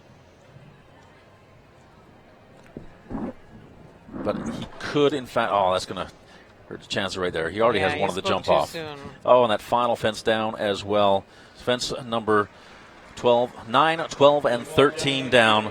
12 jumping, 1 time fault. For a total of 13. Their time 77.62 seconds. All right, so I have more information Wilhelm on Hakuna Matata. Again, yes. Swahili. Oh, Swahili. It means no worries in Swahili. So maybe we have to find more horse names from Swahili. Well, that's I love that. Hakuna Matata. Well, Savannah Jenkins, here's a young rider, rides for the USA. This horse owned by Georgie Mascu-Segisman is Gitana, a 12-year-old mare. A Holsteiner, sired by Quick Star.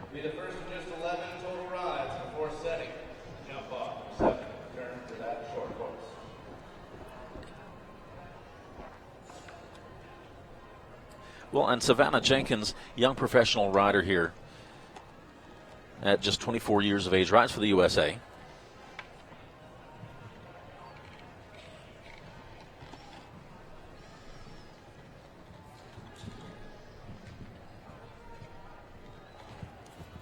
And if I'm correct, she went to university at Baylor, and she rode on the equestrian team there.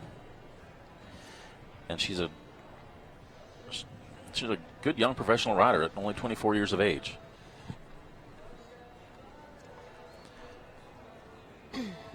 Nice ride to fence number 6. Okay, so 7 clears. I feel like the horse is getting a little bit low behind. So let's see. This is the testing part, 9 to 10 ABC. She's a little wide with her track there, which means she has to keep galloping, but she recognized it.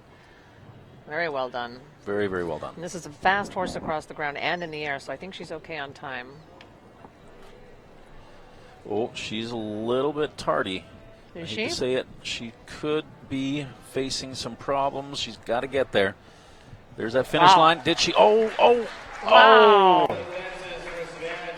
Oh man, that is heartbreaking. That was so close. She was so close. That's a whisker.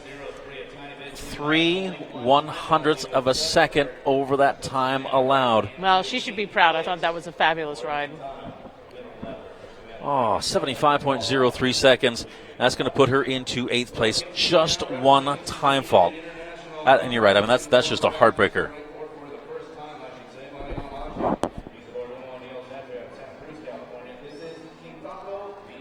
And Marino Maggi rides for Sweden. And up next, Gintago VA, an 11-year-old stallion. Horse owned by O'Neill, a Holsteiner, sired by Kidam de Revel.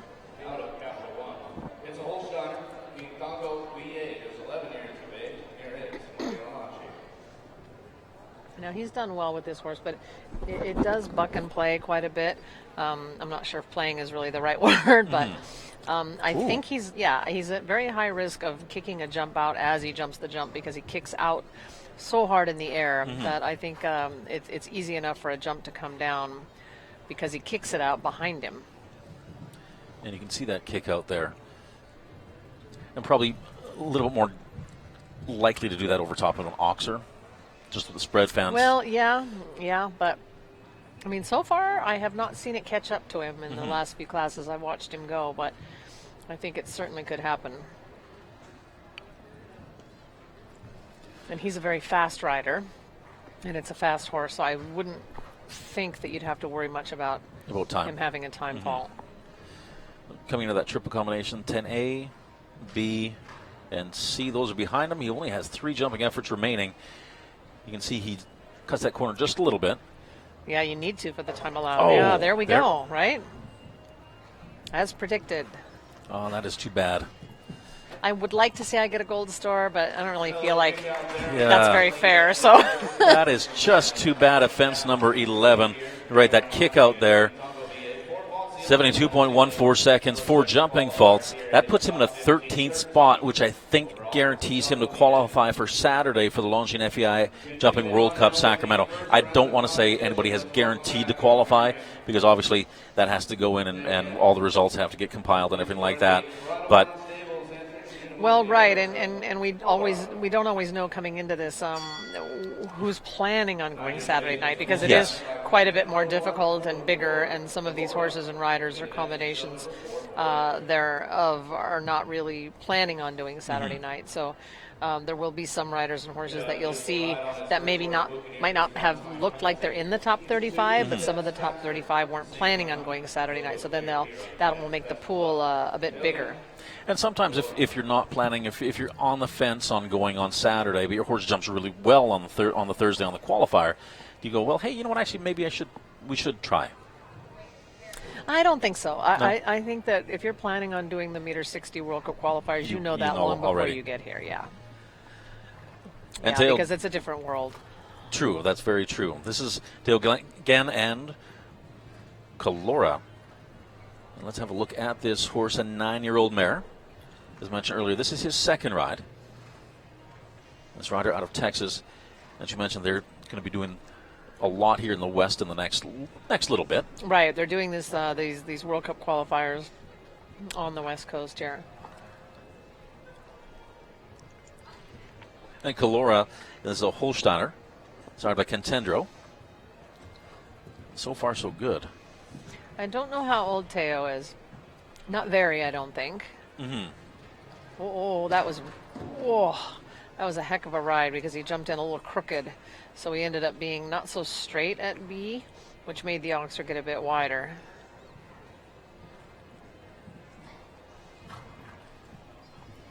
Okay, so 4 faults at this point in time.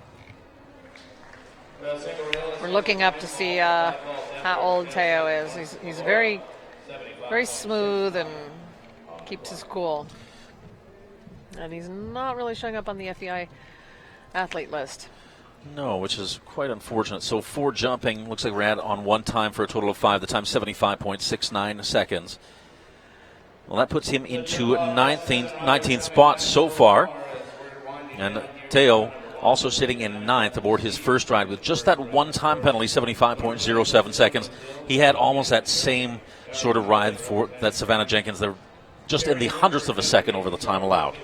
Right, which, I think if you've had a jump down, again, I really wouldn't worry about the time allowed. I think that sometimes it's better to slow down and give your horse a really confident ride, whether you're planning on going Saturday night or not.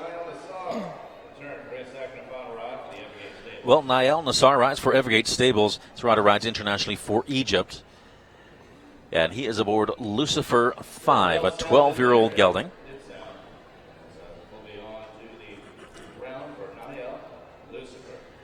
And this is a Westphalian horse hired by Lord Desi.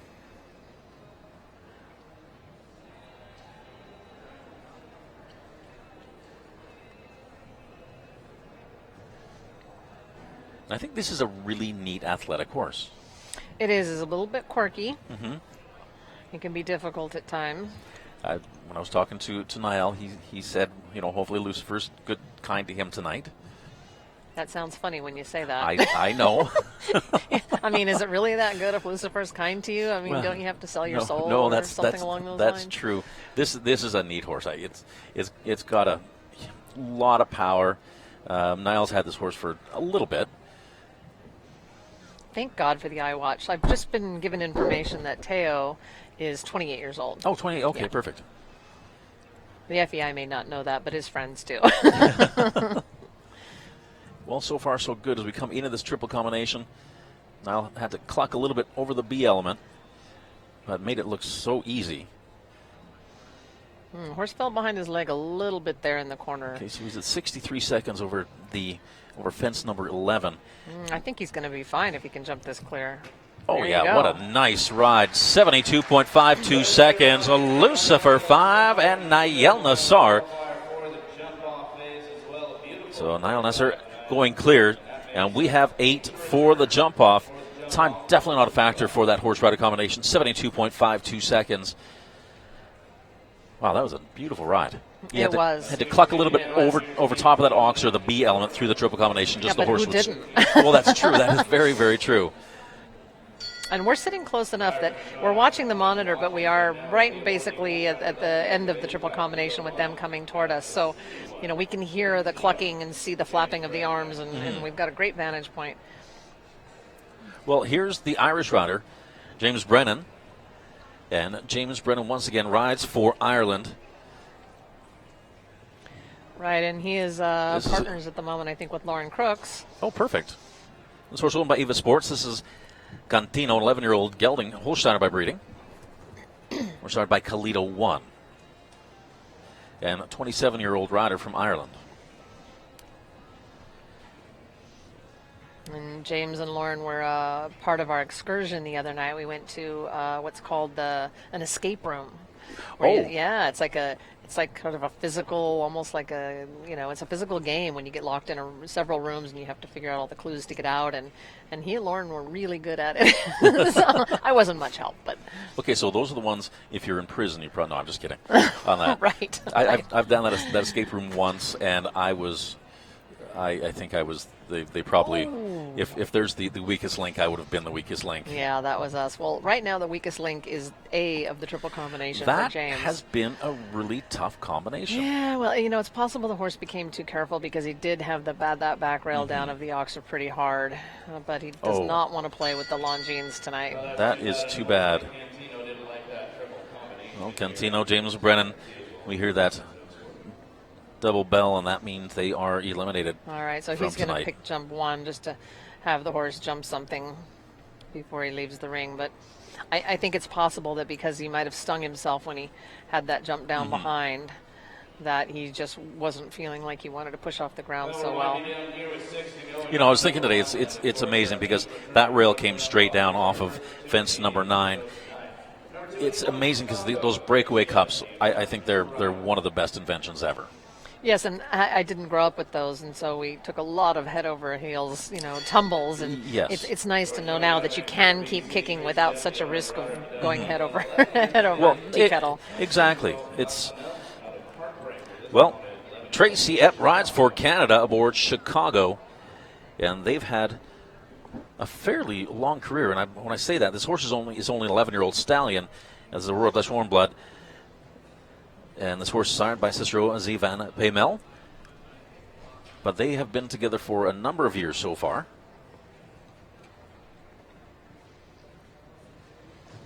Already a little bit slow from 1 to 2, I thought. I really believe that if you can get going, because usually the first few jumps on the course are a little bit easier. And so I feel like you're better off getting your time in the bank from 1 to 2 to 3 than having to try to do that at the end. Well, and Tracy Epp, 33-year-old rider from British Columbia, Canada. She spends a lot of time down here in the United States showing as well. Does the spring circuits down here. Is back and joining us here in Sacramento in Rancho Murrieta with her 11-year-old stallion. And so far, so good. Yeah, but she's too slow. I can feel it. And I think she's quite a bit too slow. Am I wrong? 57. Oh, and unfortunately the A element comes down. Good ride through She's the combination, though. 61, 62. She has to be over fence number 11 at 65 seconds, and yeah, she's going to pick up a couple time faults. That's right now, right around 69 seconds. But as you mentioned, at the beginning, you kind of, first fence 1, 2, 3, you can bank some time. That final fence comes down as well. Well, 77.88 seconds, 1 time fault, 8 jumping faults for a total of 9. Yeah, and that's Tracy Epp and Chicago. That's going to put them into 34th position with 5 remaining. And hey, look who's back in town, Sean Cassidy, that young professional rider. And his second ride, Kapau, an 11-year-old gelding. Horse owned by High Point Farm, also of Scottsdale, Arizona.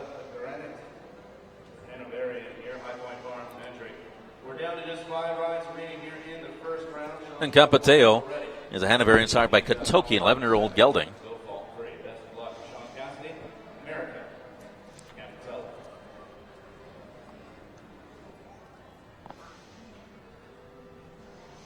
So Sean's second ride, right now sitting in 21st spot aboard his first mount.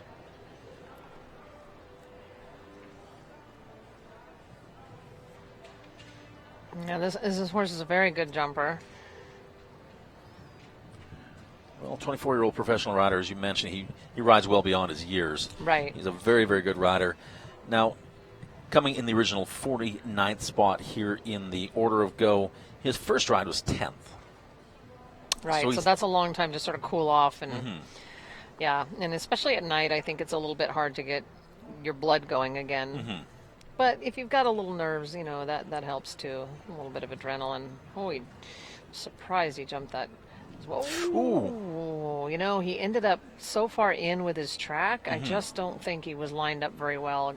And you are going into an awkward corner there.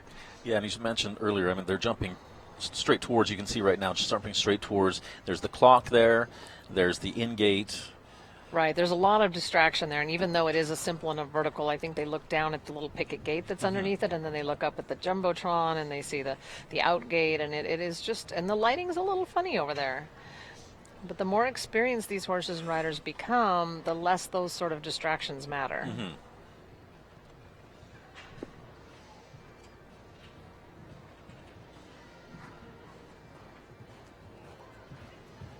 Oh, that's too bad, because the horse was jumping really, really well.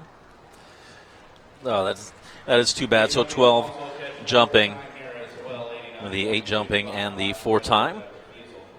The time 89.25 seconds.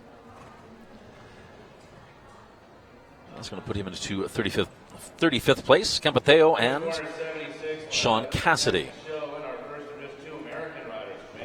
Well, just 4 remaining. This horse is Apex, number 476, first full. So this is a student of Harley Brown's, and this is a horse that Harley rode quite a lot. So Apex, the rider and owner, Emma Katherine Reichow, 14-year-old gelding here, Apex.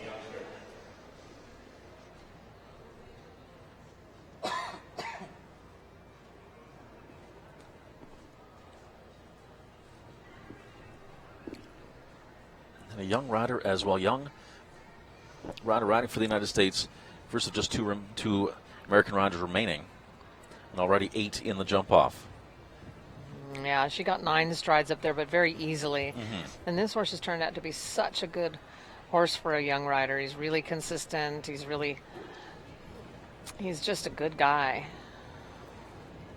And for those horses that are, good horses for younger students, that they have to be forgiving. Right, because everyone makes mistakes, including professionals, but you need horses to learn on, to give you confidence that if you're a little too deep or a little too long, that you want horses that are careful enough so that you can be competitive. Obviously, you need to learn how to go fast in the jump offs, but you don't want them to be difficult to sit on or too quirky. Well, that's when you mentioned that Harley Brown, the Australian rider, and Harley Brown is her trainer, and he rode and showed this horse for numerous years. Right, and that really is the best way to go, is to, when you're bringing horses along, to allow the professional to ride them for a few years and really give them confidence, and so that they're prepared for any experience. That was nice. Four She rode faults. really Wow, well. I think she rode really Very well. impressive. And under the time allowed. And under the time Yeah, allowed. that She's was got to be great. happy with that. Well, Emma Katherine Reichow, and the time 74.83 seconds, 4 jumping faults. Now, if you're her trainer, I think you've got to be happy with that. I would think so. Because she is an up-and-coming rider, and she did a great job there. And it's Real Love.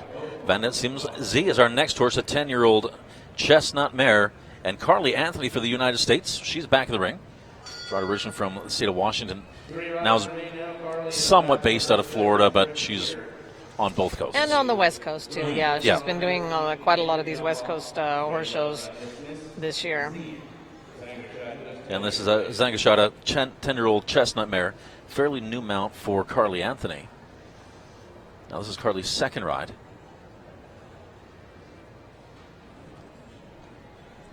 And just the first of 3 remaining.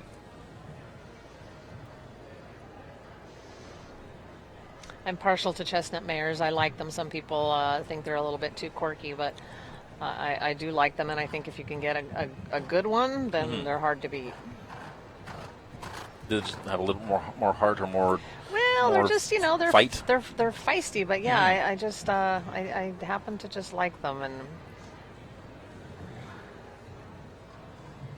yeah, this one's covering the ground really nicely. I'm guessing she won't have any trouble with our bit of a scary triple combination. A little deep there, but it's scopy enough to jump out well. Or she. See, I'm gonna try going with the gender thing.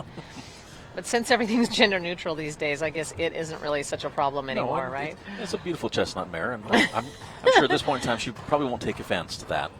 Because that's too bad. She's jumping well, but just as I said that, I jinxed her, and okay, through the B, through the C. And she was clucking also. It cannot hurt to cluck through there across B into C. So 4 faults, just a little bit behind the time.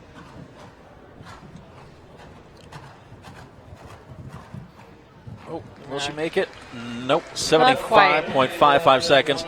You know what? Well, 4 jumping, 1 time for a total of 5 faults for Carly Anthony. And that's going to put her into 20th position. So these riders, they're looking to qualify for Saturday as well. And $36,500 Grand Prix qualifier tonight with 2 remaining. And Gonzalo's son is our next horse, a 14-year-old gelding.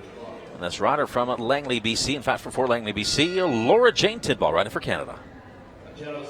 And this is an Oldenburg. It's an Oldenburg, 14 years of age, just over a year they've been shown together, but of course LJ was on the Canadian team. And this horse signed by Concedo Farms. Yeah, and this horse signed by on the dam side, Dosso Klang 2. And Laura Jane is affectionately known around here as LJ. LJ. She's been known for years as LJ. Right?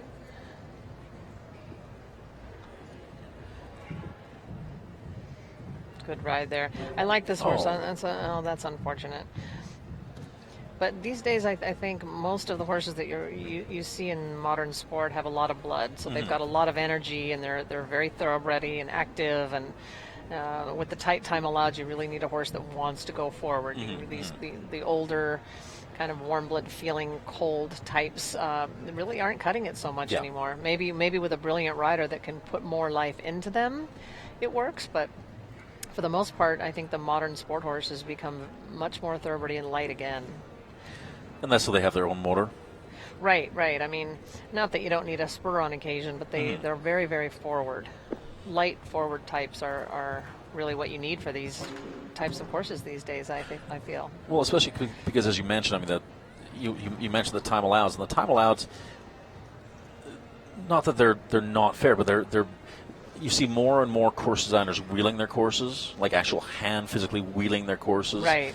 And so it's those time allows just get that much more accurate and tight, I guess. Well, and I think they need to. I mean, because everyone's getting better. The horses are getting better. The quality of the horses, the quality of the riding, the quality of the riders, and we've got a lot more competitions to gain experience. And so, unless you want to have 25 clear in every class, you've got to make it more difficult in one way or another. So We've all got to step up our game. and that is so true, because the athletes, both the equine athlete and the human athlete, they're getting so much better. Right. And it's amazing to watch so many more athletes, depending upon which shows you're at. If a hotel has a gym or whatever, you're going to see them on the treadmills. You see them actually working out as well. I remember in Vegas watching, I was in the gym and Charlie Jane is there on the treadmill just running. Well, right, and you'll see them at the bar at night too, let's be honest. No, that's they're taking full advantage of all of the hotel amenities, let's put it that way. This is H5, Zaps are up. A 10-year-old gelding on Enrique Gonzalez, final to go, round number 1. All right, World a is warm, little bud. sticky at number 1, I thought. So we're started by Zapatero. Did look a little sticky at fence number 1, as you said. Right, so let's see how this goes. I feel like he's going to have to ride this horse a bit strongly, although it's getting better. Well, right now we have 8 coming back for the jump off.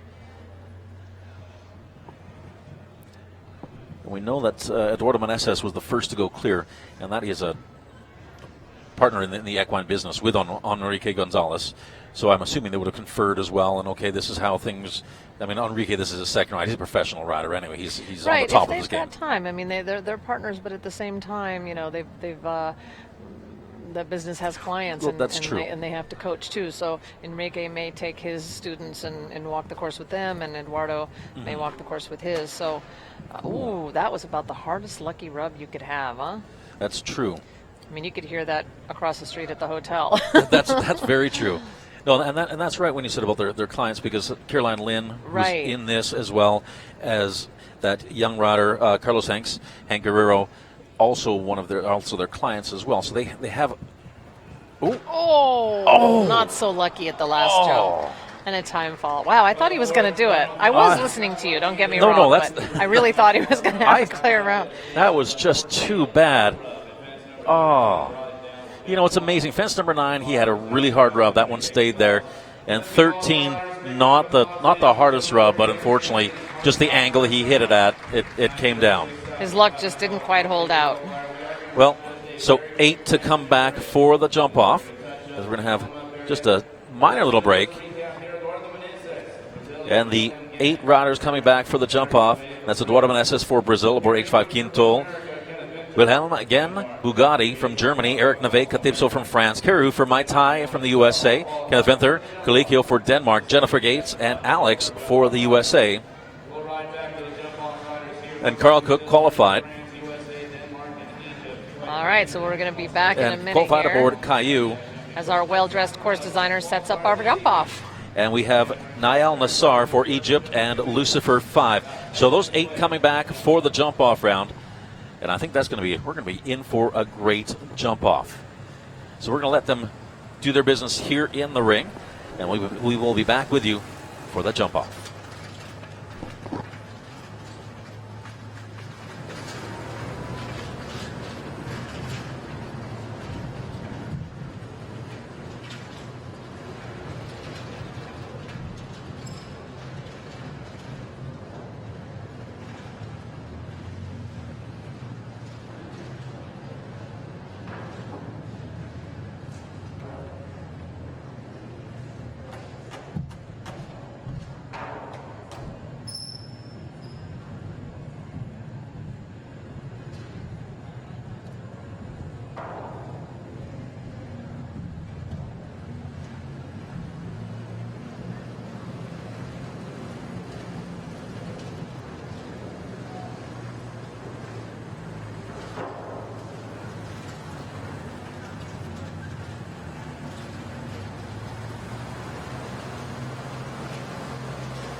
across that middle part, and then on to fence number 15. Now 15, they've kind of seen this before, but they kind of haven't. It's 5B. Right, so it's 5B, but now they call it 15. So it's a bit of a gallop. I don't think anyone necessarily would have walked a number there.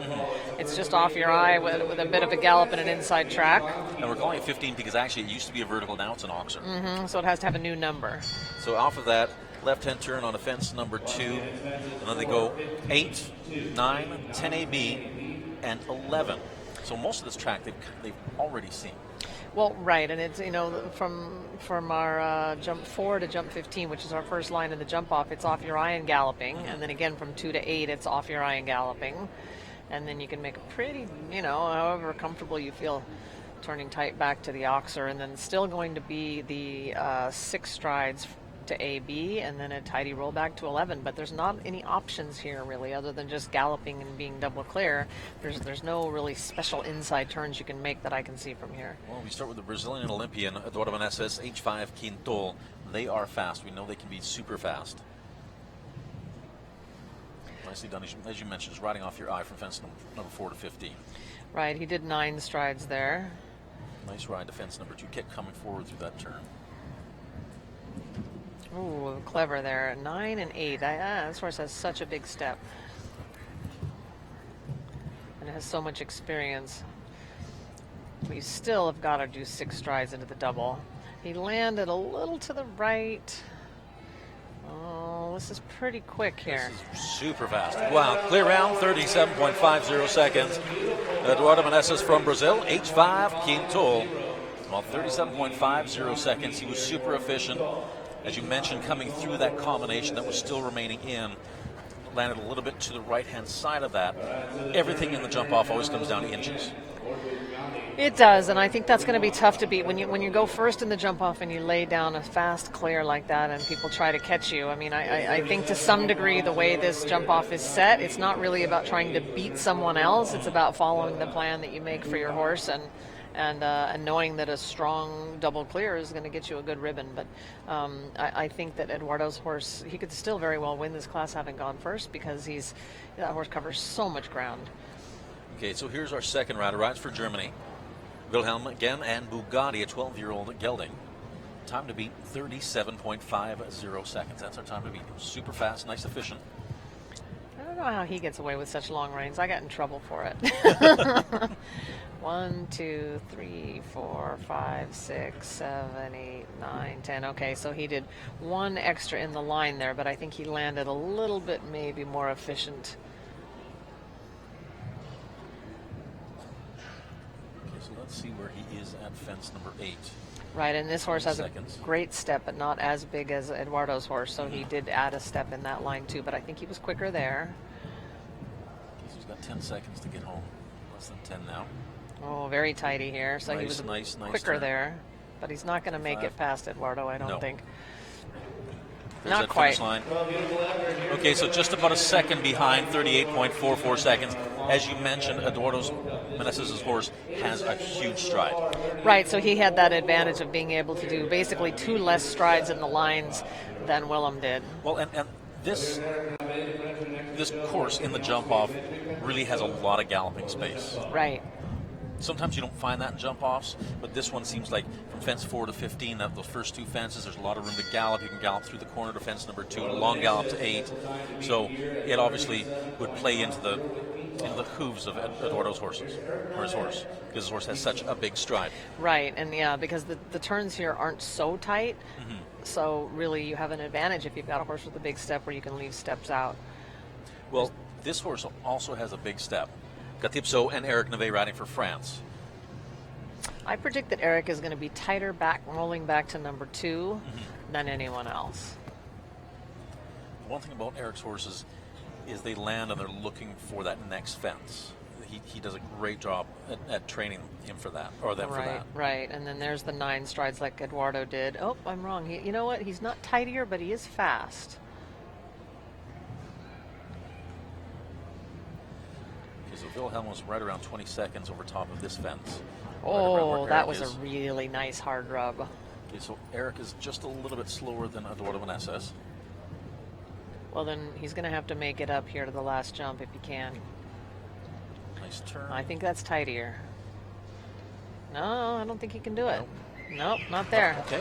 All so right. 38.70 seconds. That's going to put them into third place.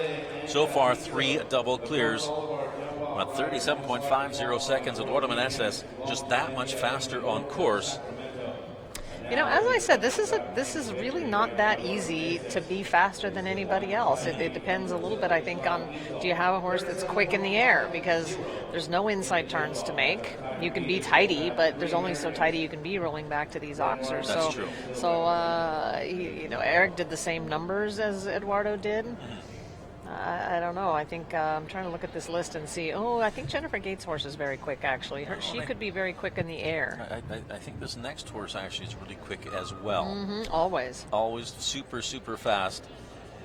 And Carrie Rufer, she's already won the Grand Prix this past week. She won Saturday. Onto the lights here. And so here's Carrie Rufer, the first rider for the USA aboard Mai Tai.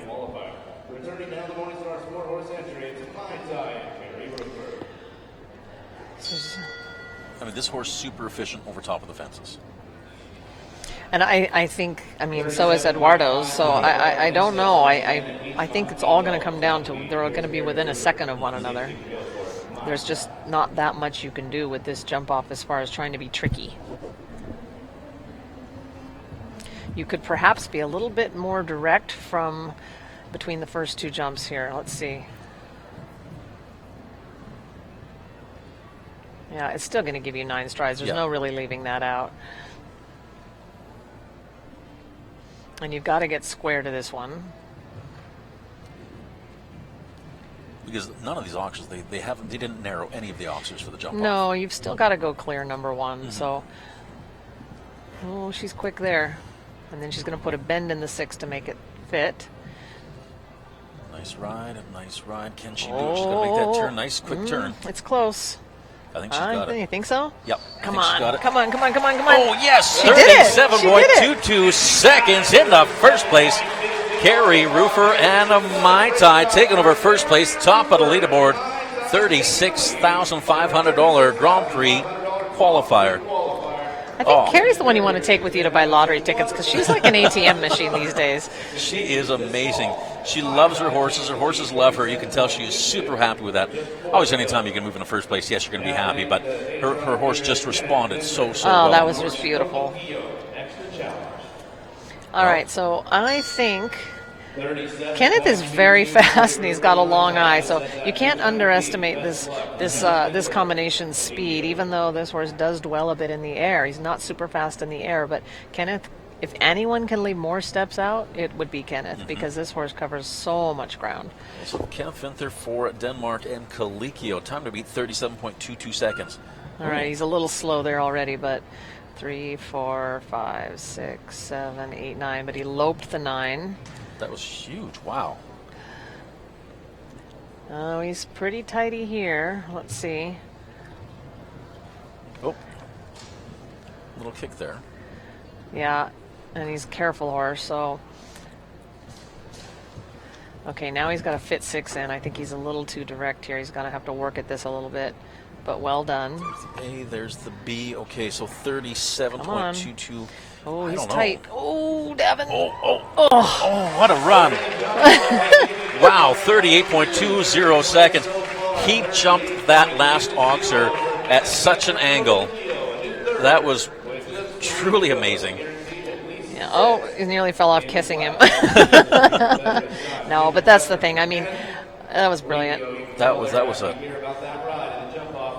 You know, I mean, look how close their times are, though, huh? Oh, yeah, I know. You look at that. 37.22, 37.50, 38.20.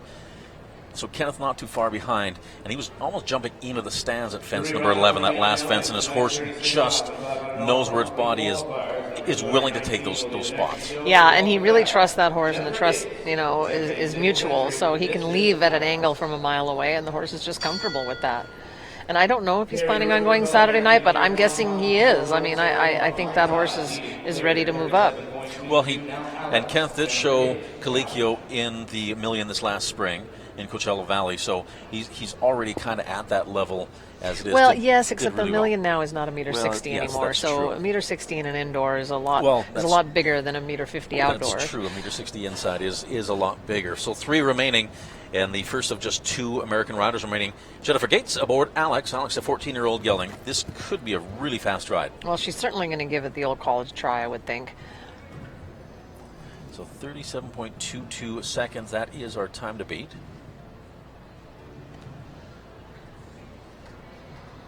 Yeah, I think she's a little bit conservative, but I also think that she's planning on going Saturday night, and she wants to, again, winning this class is great, but it's also not tons of money, and it's not always about the money. It's about, giving the horse a great ride, and then also preparing yourself for what will be more difficult later in the week. And this is nice, confident. Oh, nice turn. Super. She's not not far off the pace, she's huh? Not very far off the pace at all. Really well done. 38.46. That's going to put That's them. such a quick horse, isn't it? That is a super quick horse. I mean, that turn off the combination back to fence number 11, the horse just dug in and went. So that's going to put her into 5th place. Carrie Rufer and Mai Tai still in first. Eduardo Meneses and H5 Quintol in second. Kenneth Vinther in 3rd place. Aboard Calicchio. Wilhelm again in 4th. I will say, everyone's clearing the jump off, aren't they? Yes, they are. Certainly a very enjoyable course to watch, set by Olaf Peterson Jr. from Germany. He is amazing. I love watching his courses. Well, we're going to see exactly how this goes with 2 remaining. Caillou and Carl Cooke rides for the USA. This horse owned by Signe Osby of Redwood City. 11-year-old AKA Mom. AKA Mom, yes. So 37.22 seconds leads in, well, that's in 1st place. It's always interesting with Carl. At times he never looks like he's really moving that fast, but his horses seem to eat up the ground. Yeah, so he was out with his track for 9 because this horse covers so much ground. Remember, he left steps out that other people didn't in the first round, and this is tighty. Ooh, really tighty. And he hardly touches the reins on this horse. It's amazing. I think he left one out there. He was right around 18 seconds over that fence. Everybody else is running around that 19, 20 second mark. So I think Carl right now is in the lead, huh? He's in the quicker. lead. He's got a little bit of a... All right, let's see. I think he can do it. Oh, Come on. that's risky. Oh. Yeah, he just ended up too far on the left side of the standard, huh? Wow. I mean, the horse was almost looking like, you want me to jump the side of the standard? Okay, well, I'll and do he that. does do that anyway. He wanders left and right. Yeah. He just shifted a little bit more left than Carl anticipated. So, great try, though. What a good effort. 36.11 seconds. He was over a second faster than Carrie Rufer. What a great run in that jump off for Carl Cooke. Yeah, that was impressive. And I think, had he just straightened out just a little bit more. But again, that horse is only comfortable if it can search for whichever side it wants to. And Carl has to sort of allow that. So it didn't pay off tonight, but he's getting close. He's getting really close. He's knocking on the door. We'll put it that way. So that's going to put Carl Cooke into 7th place.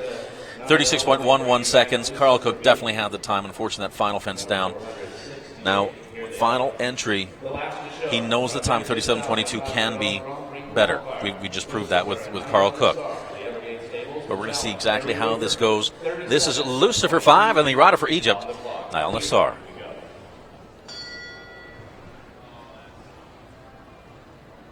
This is interesting. So it looks like he may be coming off the left lead defense number. Well, you certainly could do that. No. Yeah, it wouldn't really make sense to come off the left. No. I think you really would like to set that angle up a little bit better off the right.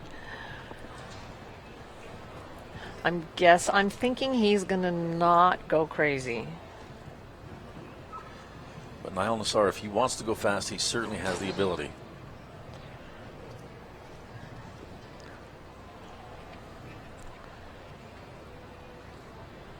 Well done. And sometimes, a horse with a big stride helps you to be quick, and sometimes one with a little bit of a shorter step is a little more like a Ferrari, and you can make a bit of a shorter turn. Well, right now, I think he's right on pace to challenge Carrie Rufer.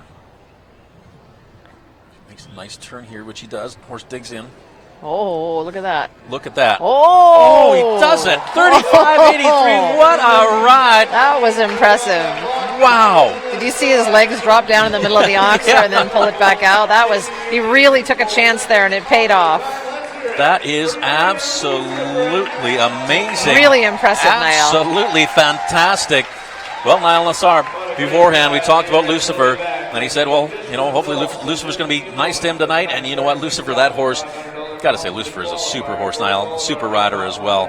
That was absolutely perfect. Well, that was super exciting. That was an amazing result here. $36,500 Grand Prix qualifier. And we had that Cinderella ending, the final one, taking home first place. All right, well. Let's have a look at that. Niall Nassar, 35.83. It's impressive. As he broke that 36-second mark. Carrie Ufer in second. I thought she almost could hold on to it, but unfortunately into second place. She's got to be happy with that. However, Eduardo Vanessas, H5 Quintol in third, Kenneth Vinther and Colicchio in fourth, Wilhelm again and Bugatti in fifth, sixth, Jennifer Gates and Alex out of that field of 8 that joined us in the jump-off. Eric Neve, Katipso in seventh, and Carl Cooke and Caillou in eighth place with the 4 faults in that jump-off. Nice quick time as well, 36.11 seconds. And the top 5 different countries. You got to love that. Top 5 different countries. Egypt wins, United States in second, Brazil in third, Denmark in fourth, and Germany in fifth place tonight. Well, this week, Saturday, make sure you join us Saturday, the Longines FEI Jumping World Cup Sacramento. But tomorrow night as well, we are back here, and speed is the name of the game tomorrow. We are. It's a 1.45 speed, so I'll be here for that. And I think that's going to be super fun. It's a 1.45, so a little bit lower than the height tonight. And speed's always fun. I appreciate the speed classes. Well, and especially a 1.45, I think it makes it really interesting at that, where they can take some more chances possibly, and it's going to be such a fun event tomorrow night as well. We're going to be going down to the presentations in just a little bit. We see the red carpet out there. Susan Artez joining me up here in the booth. We're going to be back together tomorrow and Saturday as well. And Saturday, I think we're going to have a super Longines FEI Jumping World Cup Sacramento on Saturday night. But speed, the name of the game tomorrow, as we are down that first FEI event this wonderful week of show jumping. Weather's perfect today. Looking at the long-term forecast, I think the weather's going to be great throughout the whole week. Well, thanks, Davin. I'm going to hit the road and get out of my riding coat. Well, since you were just showing 1.20 right before the broadcast here. Right, now I'm freezing to death, so. I would imagine you are. So we're going to wait for those top places. We're going to bring them back into the ring in just a moment. We'll turn it over to Max von Zimmerman, the in-ring announcer, as I think they're going to get those ribbons on our top placings here and bring them back for these presentations. Susan Artez, thank you. Ladies and gentlemen, thank you so much for joining us online, and we're going to see you tomorrow. Good night, everybody.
Joining us on the red carpet this evening, of course, our CEO and president of Westfall and Evansville Harley, our president of Roger, Daily Mayor, and of course, Alex Salka, representing Westfall and the FEI divisions. Starting to open us here as well, bringing our riders into the arena as our top eight. Be here for the presentation of awards for tonight's $36,500 Grand Prix qualifying event.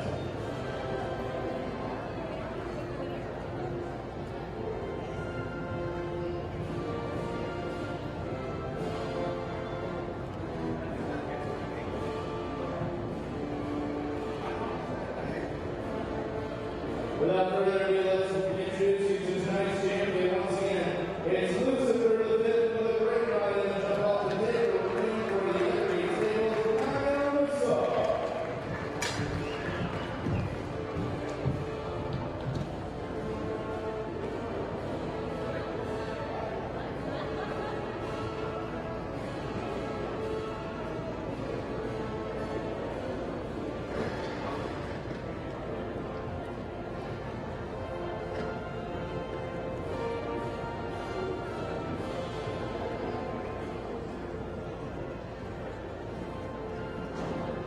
We're going to get the photograph here. Congratulate our champion once again, Marino USA and Lucifer the Fifth.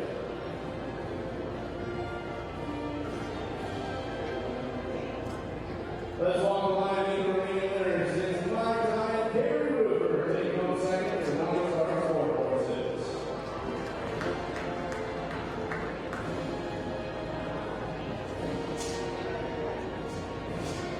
The third place finish for the Longines, the Brazilian 4H5 Keto.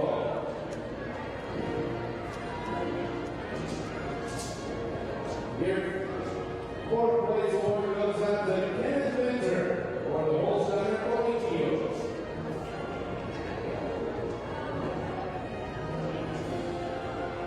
His first time here in Sacramento takes home fourth is Tiffany Sullivan the German.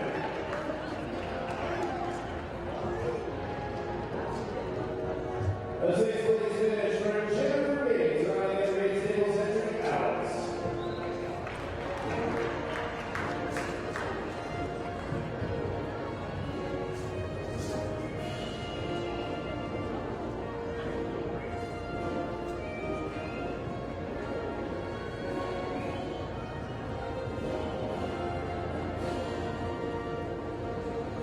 Your seventh place